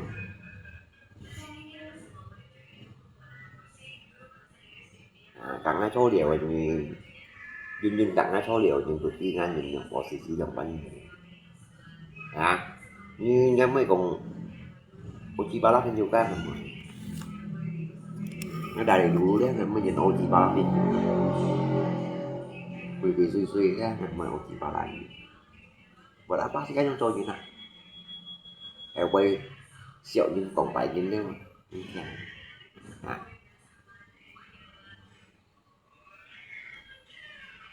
như thế này ngã chân nhau một sợi mùa nha chân đi ải nghe còn không chân đi ải ra xin như teo leo nghe còn không cho những xin như teo leo ra một số cái chỗ sáng xảy ra ở sườn trong trong chân đi ải như cái đó ra mẹ đâu cái ảnh thì bông xe không bay xin trường như này đi vào tòa họ cô nhật chi một cô nhật chi lộ chỉ cả nhóm như này nhìn nha chỗ sáng xảy ra cho chửi ọ ra cái bẹt tàu lên song sim cầu thủ đang gặp bởi khe không chịu gì mẹ đầu ghi song sim nào mà ắt cầu thủ đeo ra gặp bởi khe không chịu gì không rồi mua xí cái bởi khe không chịu nhín anh dính bùi tội những cái trèo gì như cầm chưa quỷ mó hay như mua nhau cho lộn như cây mười xề trên tủ thật chiếu tạo như mười xề mới dạy những ta bẻ đây như bồng bừng này các apalagi chỉ mua lộ mồi nhín chỉ tăng tên mồi đây cái nhín như còn dàn nhau nhín nhưng ăn nhá tiếng ăn không có nào chỉ cái gì chạy nhân rồi vậy cái các em nhận gì nhưng chỉ lưu miệng của chỉ lưu thì nhiều còn ha chỉ cần nhìn xem này东西chỉ đó là lưu chỉ chạm miệng muốn đi mà cái không có nào trong cái bài còn trong gì em nhắn gì cậu Facebook cậu gì theo em nhắn không bà bóng xanh cậu TikTok cậu gì theo em mà các em nhắn không mày chín nhá mày chín không em đi chín em đi chín cậu Facebook cậu gì theo em mà các em nhắn không bảo bu dương nhưng chỉ lưu miệng của chỉ lưu thì cậu ăn chỉ lỗi thì hay phải cái này phải khổ cái này khổ rồi tại những cái ở thì thiên đi thì đi lo mua cho bồng một như chi của như phân tỏi东西chửi cậu ăn to ra cậu ăn sống thiết siêu thị các cái siêu thị các xe có chứ mồm miệng nào chị ứng siêu nhà chị siêu nhà xe có chị mệnh như khổ chói mình như xe có bật ca le ca đi lời cài lời những thứ vậy tí đèo để xin mình nhật xong rồi không hay nhật xong là gì bà anh điều sẽ thư nhật chẳng á em hả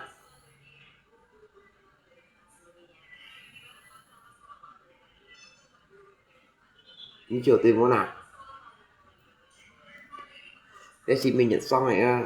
anh điều sẽ thư nhật chẳng cho về hồ đấy vậy theo nó khỏi bởi thùng sợ lệ bảo là mẹ cái cổ đấy vậy kita lo cho như nó mình ma pan như cái pun như ma pan đồ hồ phải đi trả lý bay đi dành tuổi khi xong khi ra khi mò tàu cái chọn mò tàu cá theo kiểu như hình như kita kêu như hình neo trọ vay trọ hay cái hiếu dành ngầu căng cho trọ chứ chọn chọn nghĩ nhá với mình nhá lọ cô thì cái dưới bên cô chỉ có sỏi cái âm giúp anh đã giúp huy trọng luôn nào lại luôn này đấy cái đít kêu bài nhìn nhau bên đường của tôi đi rồi nhưng muốn phải ya muốn phải kita apa giống như kêu bài như linh yêu điều đó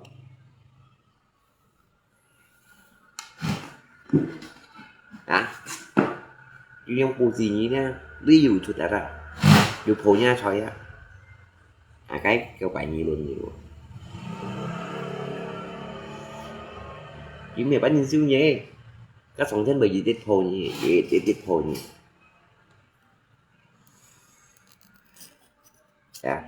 viết tết phố nhỉ thì các chỗ những chỗ độ một cái này chỗ như không ai tầm ba lắc ăn sau như lần tối tập đi ngay chỉ 10 bánh ngay tầm anh cầm còn ai bằng sạch nhưng thì đi cái dưới ra chậu lù chậu qua đặt ngang đi một khá đi khu như cái chọn ngay đó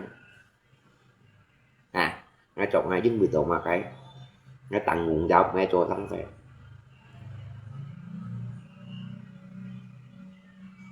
thì dưới theo ra chậu lù chậu qua đặt chỉ có chậu qua đặt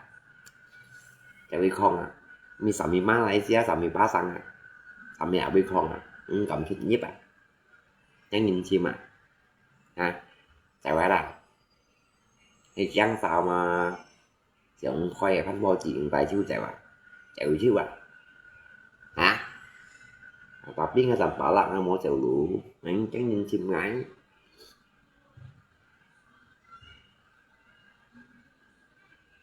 như lấy ngay cạnh như còn như lấy ngay cạnh như còn như lấy ngay cạnh như còn mày ứng xíu còn trắng chạy như này luôn này mang vui như đồng thun tạ gì ngay mày mua dùng rồi ngay chim đổ đi bệnh vậy mà này như vậy khi anh thun tạ gì ngay còn bẹn linh như mua chọn chém anh ăn trên đùa hẳn hay ngay chim mộ chú lý ngay bởi vì đánh nhé các người bị siêu ngay một quần xì bánh liên ở một quần xì bánh ship hào lên còn ngay bánh gì ship hào đéo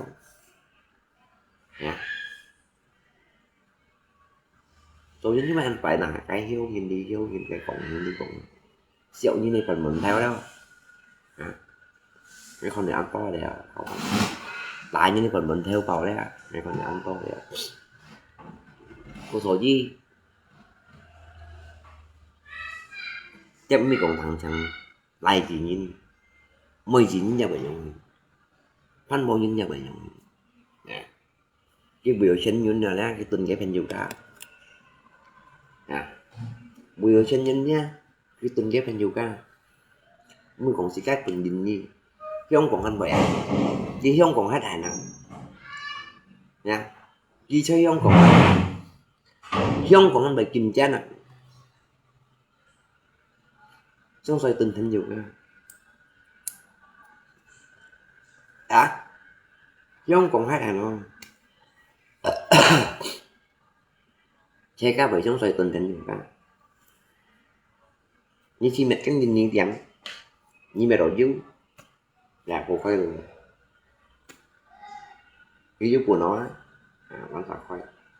như bạn kia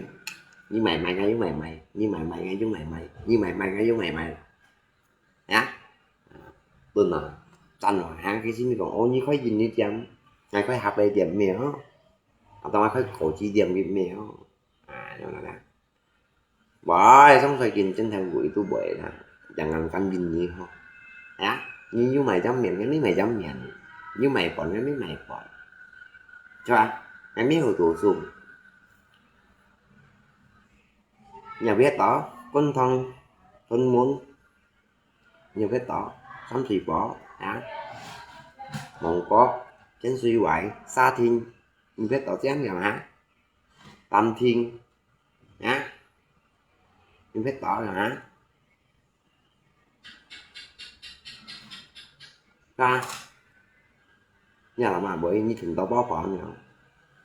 nó mới hòn lên cho tích chẳng ta ngã trò họ nhà là mặt cũng ngay thôi thì tiếp sau mình xong được nhau mình mới hiểu ta tấp bởi ấy tú đấy bởi mệt thì ca phải chơi ca thành dù ca bởi một con boy bởi xong rồi mau chính con tao biết theo nó rồi nhá bởi mẹ tao xịt cá lẽ xong rồi nó chính con như theo nó thành dục ca tên mi lên mi xịt cá chúng giặc cũng thằng rồi nếu chúng giặc cũng thằng rồi đấy được thằng lại kiểu bụng theo cá thải kiểu sao mẹ tao như đó bên dục ca một còn quay ra bụng theo cá thải kiểu bụng thải kiểu theo cá bụng ở đây là mày đi ra như bên dục ca thì chúng trong hai chỗ thắng xe chỗ má càng ăn được bụng theo cá thải kiểu đó bụng thải kiểu như thế ca sĩ các đi dạy như các bài trò họ đuổi theo lăn này của họ được khu răng hạ bộ xăng theo chắc này cũng gì các cái xong rồi cổng tên nó anh cái trò xảy ra cái gì vì còn nó ha vì còn nó cái trò xảy trò bộ chân thì mà cái ha giúp thế bạn nhau nhìn dạ giúp thế bạn nhau nhìn bụng theo các thải kiểu phải cái cả bụng thải kiểu đấy giúp thế bạn nhau nhìn nhá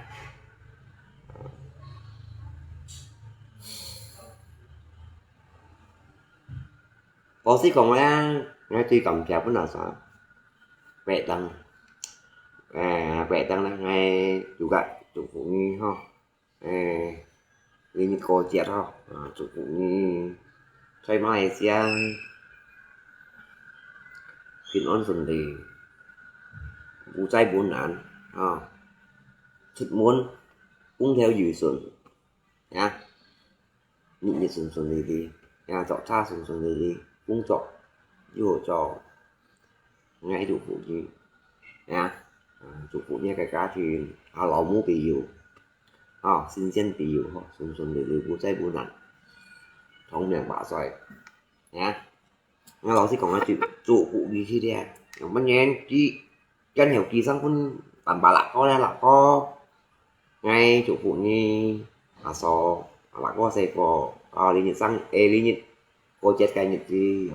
ngay cầm chân như ngay bạn cũng cầm chân ngay đó thì còn ngay sao được ngay tầm bà lạc vì số dân kia bị Malaysia nhìn nha tapi kan hiểu sẽ là có lên anh hiểu chủ phụ là có phải chưa can kan hiểu chủ phụ là có buộc kha xe cô cá thìn còn on và chủ phụ nghe dịch nhân cá nhân với cô họ là cầm chành như to nó sẽ còn ai sao được gì nhiều can ngay sao được gì đấy tăng nào thì các phần nhìn một phần nhìn nào một phần nhìn nào một phần nhìn nó sẽ có ai bạn pun cầm chặt đi ngay bạn pun cầm chặt đi ha cái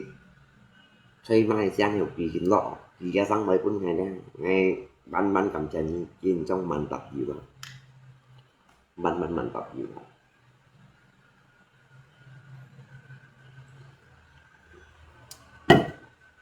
bởi trong cái tao là kỳ sĩ quý rồi làm kỳ sĩ quý rồi cái một kỳ sĩ quý á mình theo trong thao trong ông cái một kỳ sĩ quý rồi rất nhiều mình theo trong thao trong ông đã cái một kỳ sĩ quý rồi họ sẽ còn ngay sản xuất gì bằng hợp gì vậy ca một hình dù ca thằng họ bài diễn cả một hình dù ca cái gì trong thao trong ông chân gì mình thực vật dân văn xe mẹ đâu phải gì trên ăn kín chặt đồ các một thanh nhiều ca cô số gì nghe tầm bà lạ mong mai còn đi thôi cái xin ăn to chúng tôi những kỳ chúng muốn ngay cái trăm mình dịch là ăn to chỉ bộ sẽ khi chúng lấy cái trong thầu này cái bộ nhìn khi chuột lại cả những trong thầu ăn to bình nghe là ngày mai mới còn anh được các ngày mai tả đi ăn to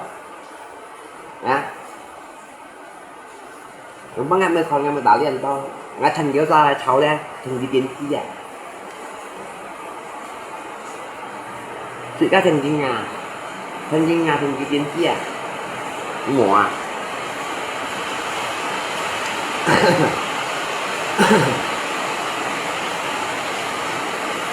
lọ sừng lơ là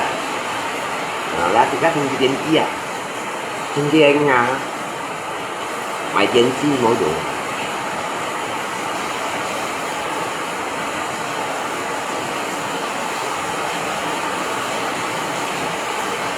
không biết đâu à thấy người dùng trong phòng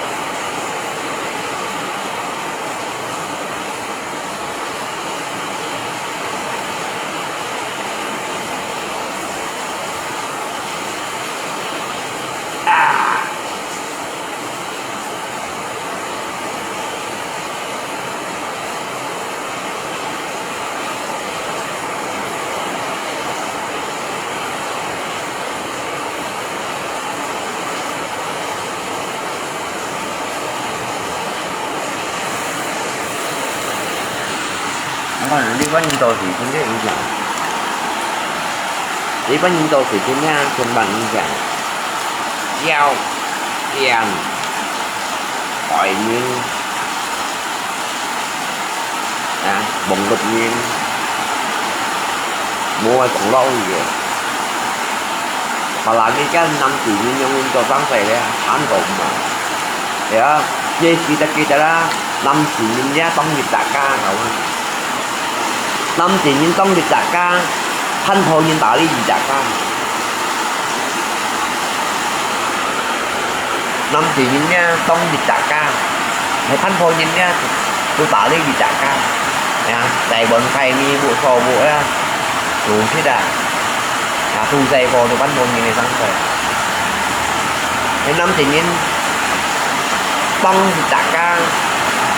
cho đây mày miệng cho đây mày miệng nha chim nuôi đậm nha phù tâm mày thịt nhìn nha thay cá thịt đủ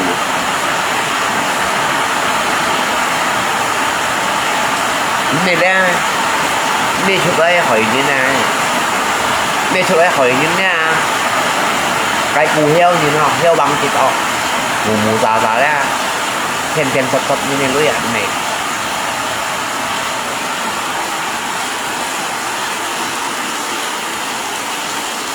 chỉ cái做分布原嚟講咧，學打呢時間四貨，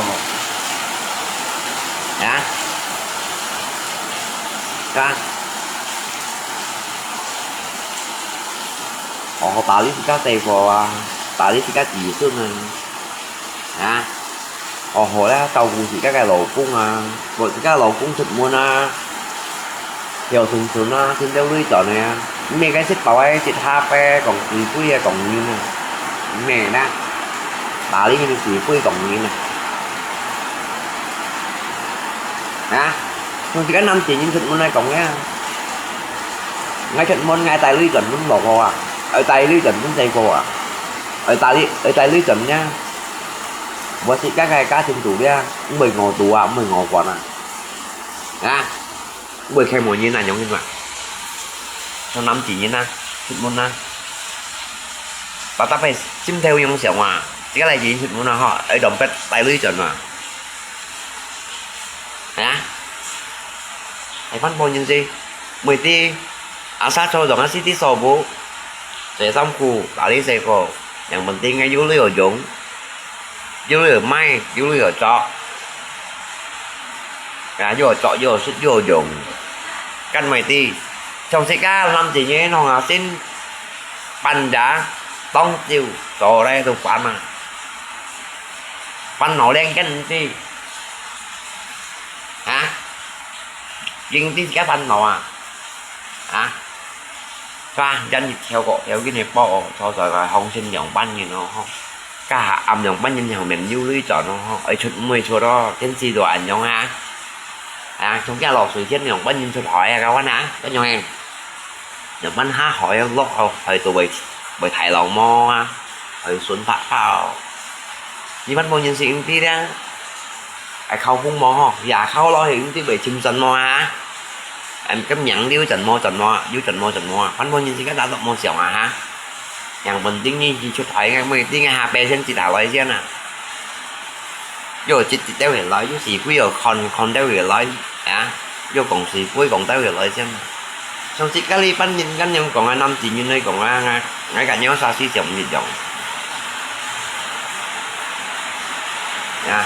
chỉ cái lỗ cũng phải chụp muốn cho sẽ độ sai mà cái cho phân bao nhiêu nó ra nhà mà cái chỉ cái buộc khai về bay giá số rồi anh yêu thích gì cả họ giá số bầu cũng nó lỗ cũng thịt mua nó sườn của nó béo béo anh yêu sinh than chèn răng kia hiông này chủ cũng nó lỗ cũng ngon rồi tay yếu ly cho nó chịu bán thay mua nó thích nhất thịt nó nhà mà kia lo em muốn bên nào ha pe chứ bảo em về vì giờ pe còn nhưng còn chỉ với thằng bảo ngay đường nè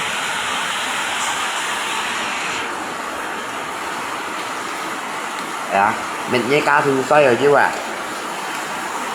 mình chỉ cái cá thường xoay rồi chứ đây mì cá hin à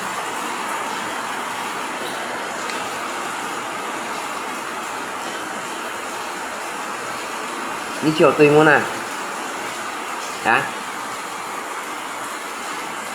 chẳng nói tầm lát còn mấy ngày tôi gì đi trong ảnh nhóm lò phố chứ nó dẻo cái này nó các bạn nhóm lò phố ảnh nhóm nó cái nam mà cái còn chỉ vui thì chẳng như vậy nha các bạn chịu cái những cái còn chỉ vui nó sẽ kiếm nhiều sáng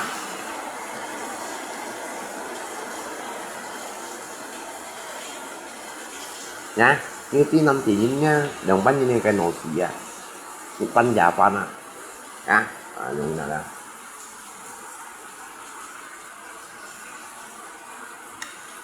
dịp giả pan nó thành công pan nó buổi chót mai cái thế buổi chót cá thì nhau buổi chót chỉ cái cá thì ngồi đằng buổi chót hết nhìn đâu anh hỏi này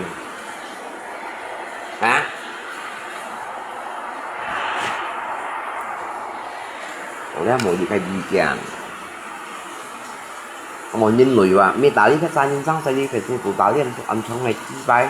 nhưng một vụ khác một chút gì một con gì còn đâu ăn to mà nó thấy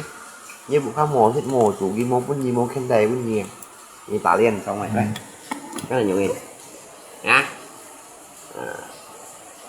ngay còn cái thằng lá còn quấy gì video đó ngay còn quấy sẽ tà lăng này còn cái trắng nhìn nâu ngay mấy cái nhìn nâu như chuột vậy bên tùy giá còn tùy lại bên mò còn tăng rồi còn chẳng nói còn đi chẳng xuống đi đéo cầu Facebook cho nhất cái còn gì vui đi còn cái còn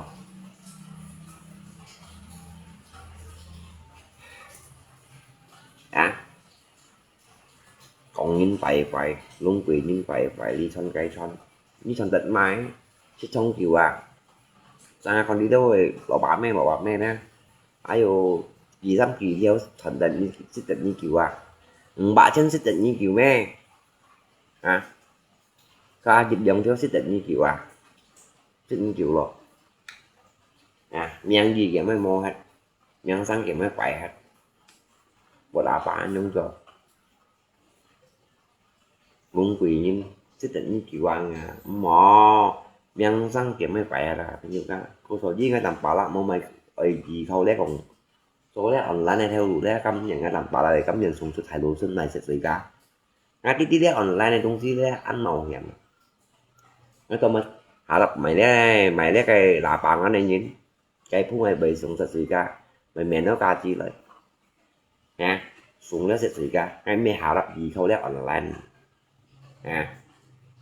online theo nguồn ăn cho hả chơi ca ôi em muốn kênh của ca phải như mày thì phim bên nghe ra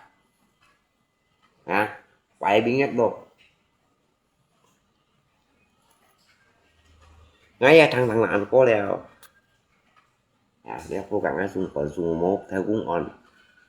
còn bắn đâu nghe thằng này thằng học có leo mà muốn mày thò là rồi cái là bạn anh cho họ dành thì cả thời là bạn anh ấy cho đấy mày nhìn cá cô cá như nè cô lù như đó nè cô trắng thì pada như gì không online này sáng xảy ra itu muốn mày thằng Dạ. Sao nào mi còn cái tầm bả là bệ thích như đó ngay thích nhìn gì juga li vậy như tôi muốn gặp ai câu con như hôm nay đi ngay mày mày đi à như tôi mày cũng gặp ai câu con à hầu như mua còn ai tí à phải như thế hôm nay tí à các xem à phải chơi các gì quay thôi à ngay mình nhé tình nhiều à những lưu cái ngày chuẩn na thích nó nè thích na à như chỗ cũng theo những lưu cái ngày chuẩn à đi à đi kia với xoài và chỉ cái còn tôi nằm bao vây đều hồi mà quên chị ra vài đồ họ thì ra tí xin tôi này như cho cũng theo những lưu cái ngày chuẩn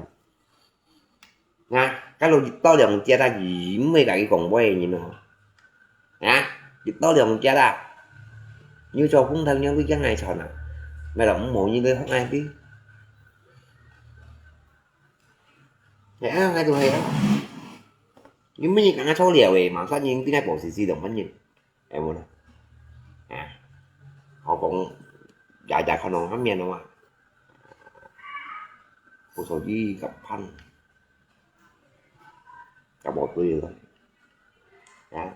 như tụng tí cha bộ với hết như chỉ đi Facebook tụ nhìn suýt cha bộ với sang tổ cũng cầm chỉ cho thì hả nhục cho món nào alamat apa ya bu awe income yang pun nyenti sisi buka tuli lah kayak nya alamat apa itu mung hai kita ho income pun nyenti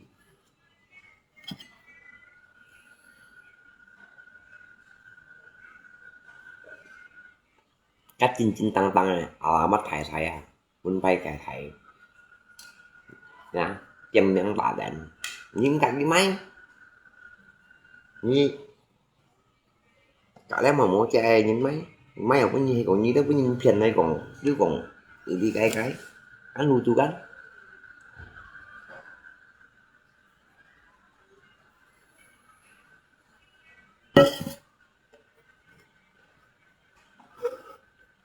hả lấy nhìn coi kia rồi không cái bữa anh khách gì đó hay còn cần gì đi à còn những cái hệ phải lên mổ trong sinh những họ mổ chân phụ trong sinh làm sư mổ ai dạy trong sinh nhiều trong sinh làm sư làm chi rồi sao thì bây giờ xe chiều con cái cụ đến này cũng cái cọp tế chú hồ nhưng cô cha cậu em muốn à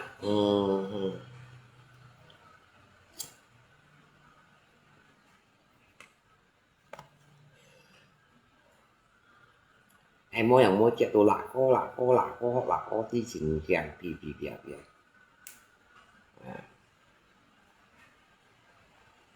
hỏi nhiều mua cái lạc cô quần cái mấy chân quậy tăng lai ha là sẽ còn trình bằng gì bác lại sẽ cả những tay sao xoa chọ lô đi cả những chọ sắt chạy xa khá nhiều khi chết xóa ra bữa ngày làm bảo lạc chủ phụ ngay cái cá thìn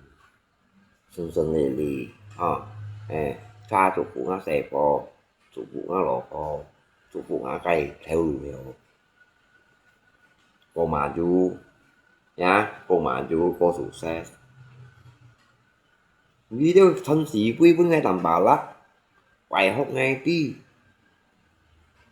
như dòng bánh nhân cậu hả tích chủ phụ ngay không mồ chẳng thân sĩ quý thân yêu các cả như này thằng tung vô lụ những các con đấy đúng rồi ạ như nào thằng này xem một mày tung vô lụ à trăm tôm lọn ra được loại gì rồi trong đó càng ngày siêu cả bạn to phan cả bằng mèn một dài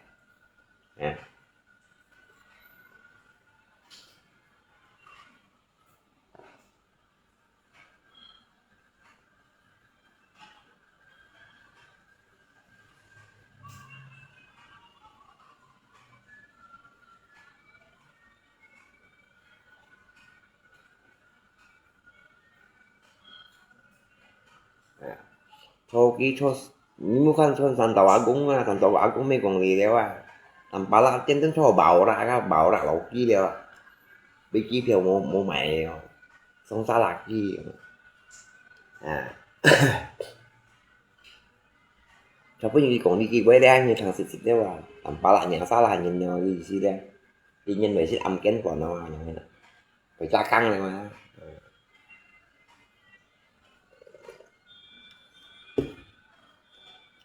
cái gì xí xí nhiều nè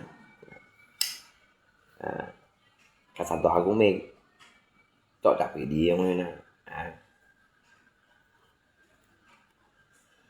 sản tòa của anh những cái video nhau em à đi như tầm là so sao là kia à về sao âm kén của nó rồi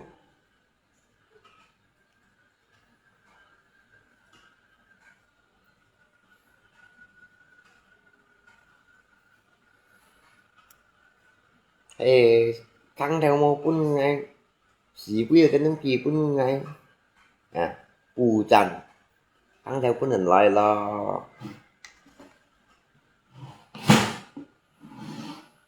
chỗ này nát thôi đã kawan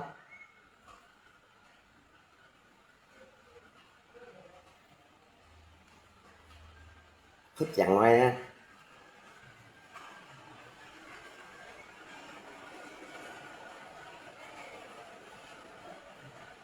một tiền to sĩ quý rồi cái còn đến nước kia sĩ quý ngay block chiêu là không tàu block rồi gì con gì hay mà mình sẽ cái ngay block chiêu ngay mới còn sĩ quý giờ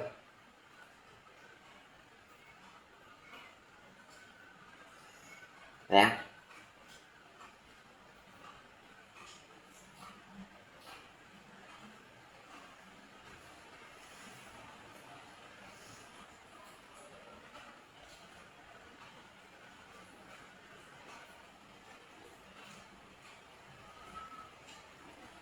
ngay còn quay gì đấy ngay chuyện mày cái nó này là ngay bên cạnh nó sao còn gì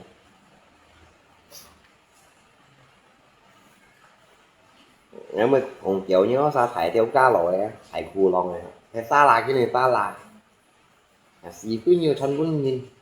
chỗ của nhân viên ăn xử lý được suýt chém nhân thân sĩ quý xong cháu trong ao chính chẳng thân nè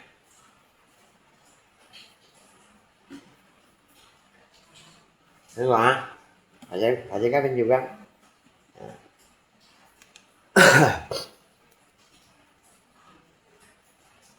theo lũ nó nói cho ở cái độ ở trên kia theo lũ cái ngay cho là tụ heo quay rượu như này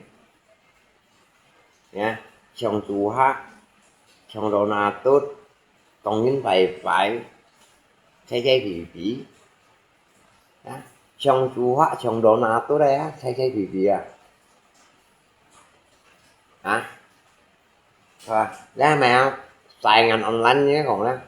xài ngành business online à xài ngành business online đó ta chồng độ nào tôi đây là chứ còn những phải à như mẹ tí à tôi chồng độ nào tôi đâu hả ta cái gì chạy đi và bằng tôi mẹ không xê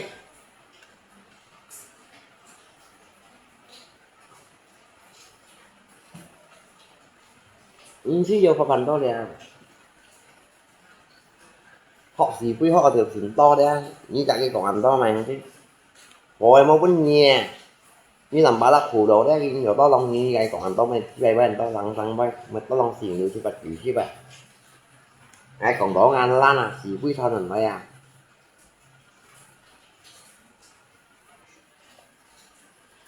hả nó làm ba lắc còn đó anh lan nào mà nhìn ngay con số chứ ngay cặp anh cộng tùy á cái này cũng tùy hay tùy những môn còn phải như này hộ xin nhìn nhá khi môn hay quay còn thầy chàng anh nhìn nhá hộ xin mình nhìn nhá hiện tại xin tí mình nhìn nhá thầy các cái môn hay quay còn phải như môn đi thanh nhìn cái thanh nhìn thôi thanh sĩ quý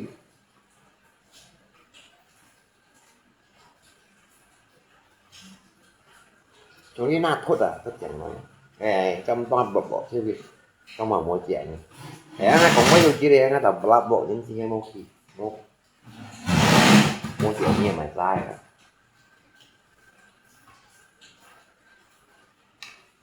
ini kita kan partai kayak dulu kan han mới cậy cho khen juga apalagi ini đâu nah cái partai yang cộng qua pa kêu dulu mà các kêu dulu ya lu giảm nhưng thêm trả bạc ya ya ngay tầm pala aja mới cậy cho khen juga anak positivity ini cuma nhiều ca còn những cho khen juga liền như mày cặp hai gì đâu không như này hả ngay nhiều cái cho khen juga cái căn là cho khen juga họ bị cũng thua ngày mày lầm như này bao trà dân như này xỉ vui à hồi đó một bên xỉ ca cái phải họ xỉ ca đi còn mà thiếu dự tình kêu thông miệng này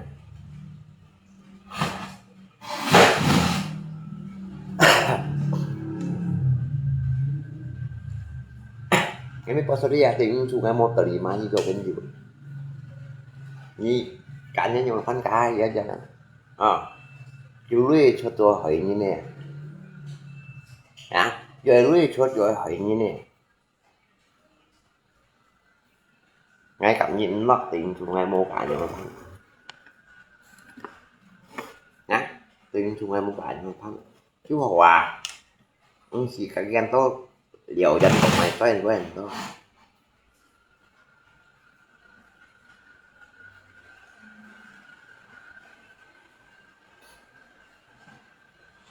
apalagi ini dari naliu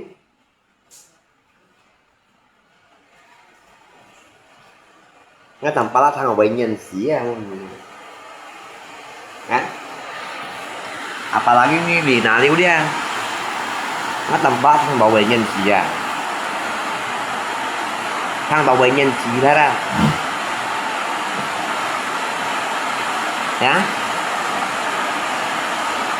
cái thằng bảo vệ nhân xí thế ra tôi nhớ nhìn thấy ngay dữ liệu to nhìn thằng nhân chính là nào liêu đi tôi như thì nào liêu thì nhìn thấy ngay nằm bà la ngay dữ liệu to ngay to đều nhau như nè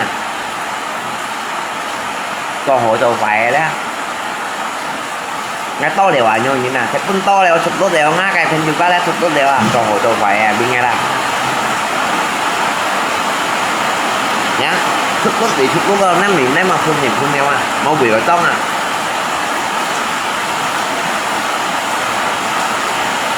cho hồ cho khỏe đó nó khen nhiều đó ăn to đều đó trong người phun nhiều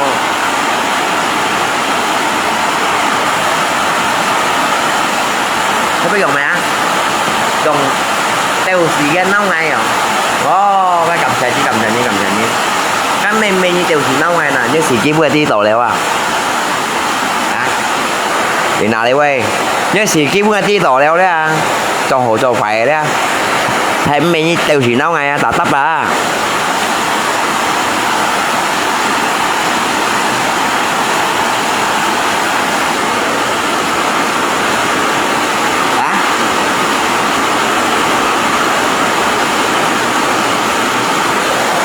trong cái gì còn là khi mà bằng chỗ vô mà đều anh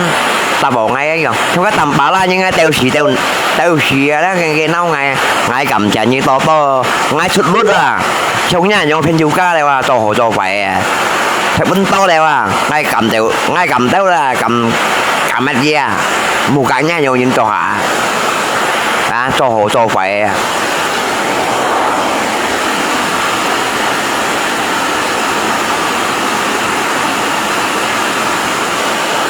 dùng xăng này dùng như này video thành lôi đó cái mô hội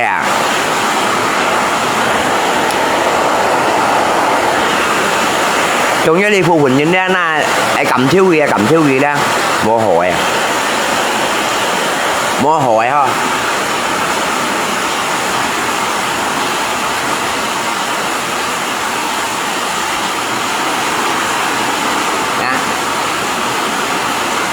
nếu bằng chít oi mô hội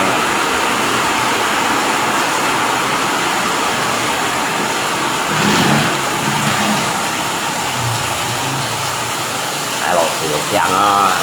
bọn hết tiền. Trong các biasa yếu thử những cầm cha pe đó, những cầm chị ta pe. Bà la những là thành nhau nha. Chứ vì cắn lưới cũng tạ lưới cũng mặc kìa nhiều cả. Chứ cắn lưới cũng tạ đó. Cái biasa yếu thử nhá, chứ mà cầm chị ta pe. Cắn lưới cũng tạo gì đó. Thì cay cay á.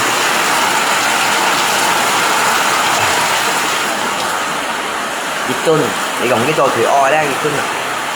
Cái cắn lưới cũng thèo kìa. Còn sẽ vẫn có thủy oi hiếu nhiều luôn. Bụng vịt như nó tội như này phần bận theo rồi đó. Cái gì bánh nhìn nha. Chân lưới cũng giàu ghê đó.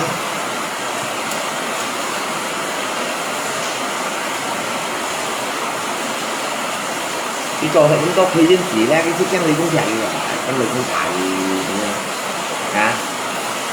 Chân lưới cũng chạy.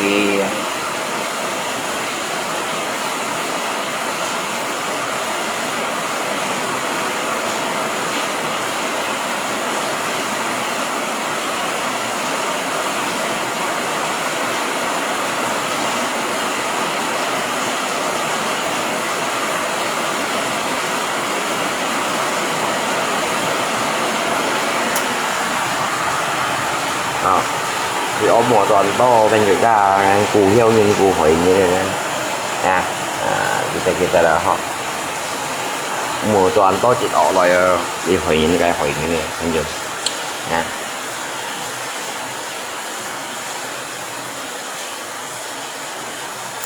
đi bà tổ chấm nha chỗ đấy chỉ đỏ hủy nhưng đi hủy trên bờ họ mùa bên người ta ngắn phải chỉ cái ra phải tán giá ra như con mình này nhưng phải như theo ra kiểu hiểu ra chúng ta phải tán giá nhá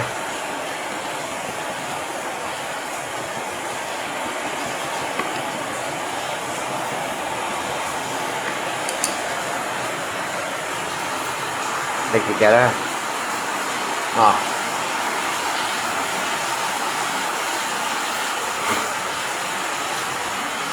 nó nhìn cặp cái đeo trò vậy đó anh nhiều ngay tầm 3 tháng bảo vệ giang xì ngay bề chân xì ra đâu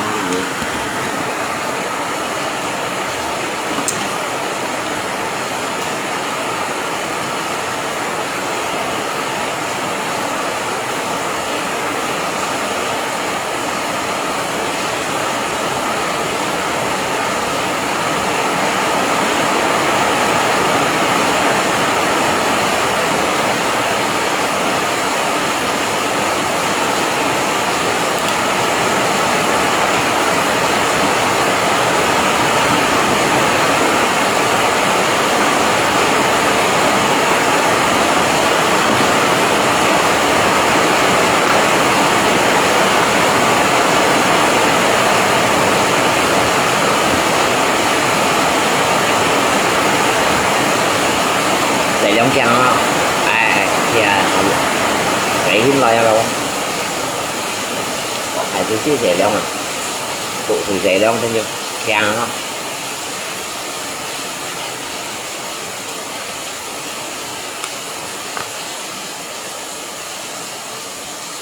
dạ chạy hiếm loay thế nhưng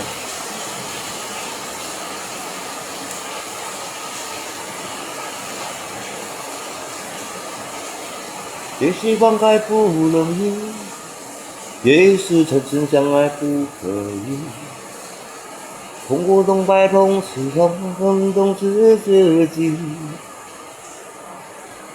人生于事不得已，你为我一切的消失。虽然翻江来生里，才发现一直摸索的开始。春春一缕，在无穷水的梦里，河流干湿了一起，干湿了一次摸索的开始。一段一段的回忆，没有一点遗失的意义。痛过懂白同时痛，空洞着自己。越是放开不容易，越是深深相爱不可以。痛苦痛快同时痛恨中自己，一生真是不得已。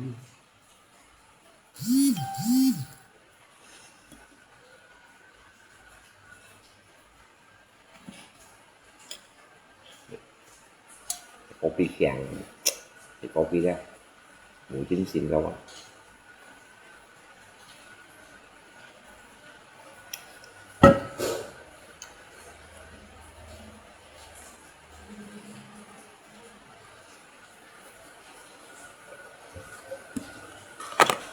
Số dưới chỗ những nha chỗ độ mù ra theo bằng việc ỏi một chỗ ra xì lò hay đi đi cái môn rồi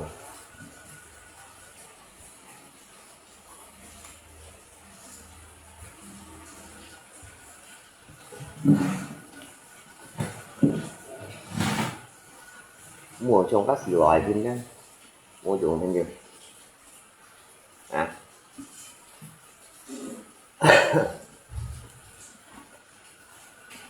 안녕을 우리네 저는 대탄 본인의 우리 gặp gì cái bà tổ không còn anh hoàn thành nữa rồi vô gặp tới về lại xích theo video luôn nhé vô gặp tới về lại trong như cái bị bu à xe sao không còn tiền ai coi loại không chỉ có một cái nhìn cả bà đó cái cầm cốc nhát video nè dưới nhung chỉ có bị dưới nhung cho vậy gì trên đây còn nha chỉ còn post này không cái post mà nó không cái post cầm post món cảm á nha hình như mô nhóm trò hắn cũng chỉ chăng kìa thì với mình nè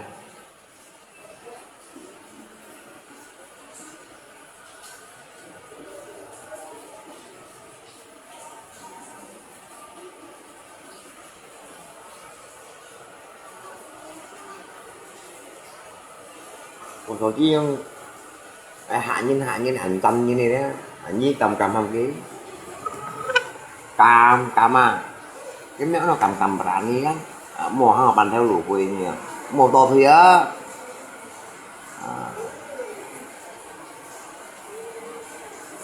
này một tí nó sang cậu này một tí là con chính nhóm áo nó mà cá nhân con chính bà đặt cầm áo nó nhưng mà xài đồ mới nha ini gunting mana ini nak beli ya kan cái gunting này beli chưa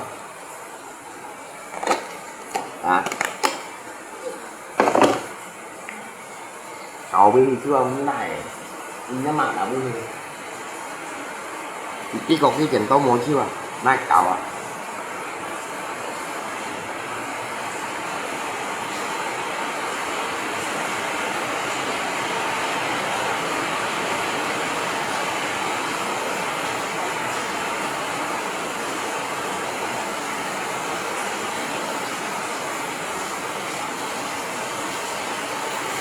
không có tao quỳ suy ngay mấy cái trò cũng vai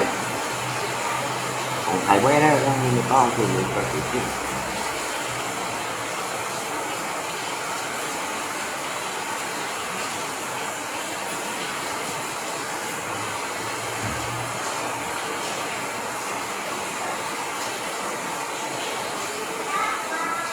còn con ai đến mà mua chặt hắn con mai hắn con mè luôn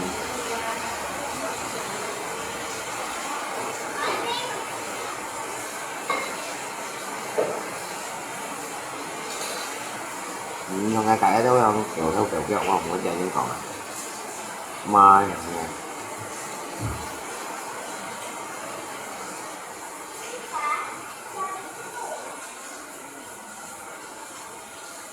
nấu đồ nấu ai thì được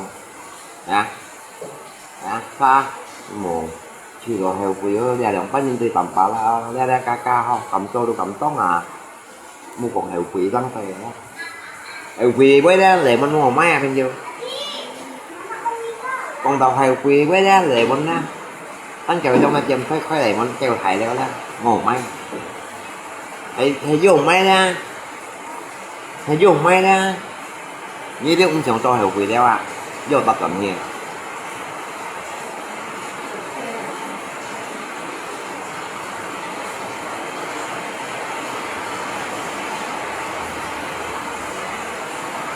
Thầy dùng may là còn đang kia đó cũng chẳng to hiểu quỷ đeo cũng như.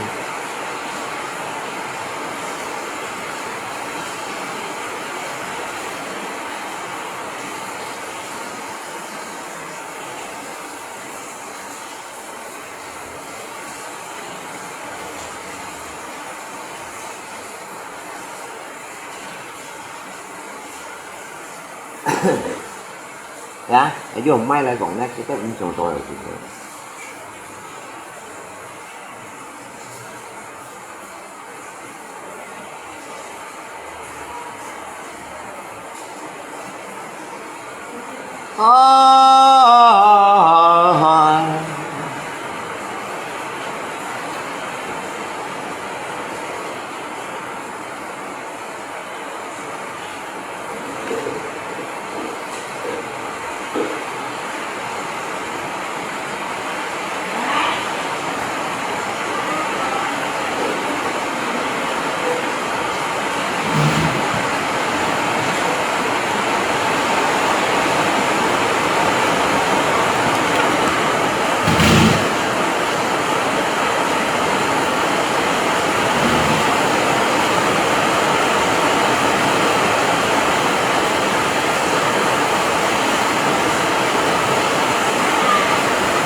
Lọ Thủy Thiên Thắng bảo ma cày bay bay à?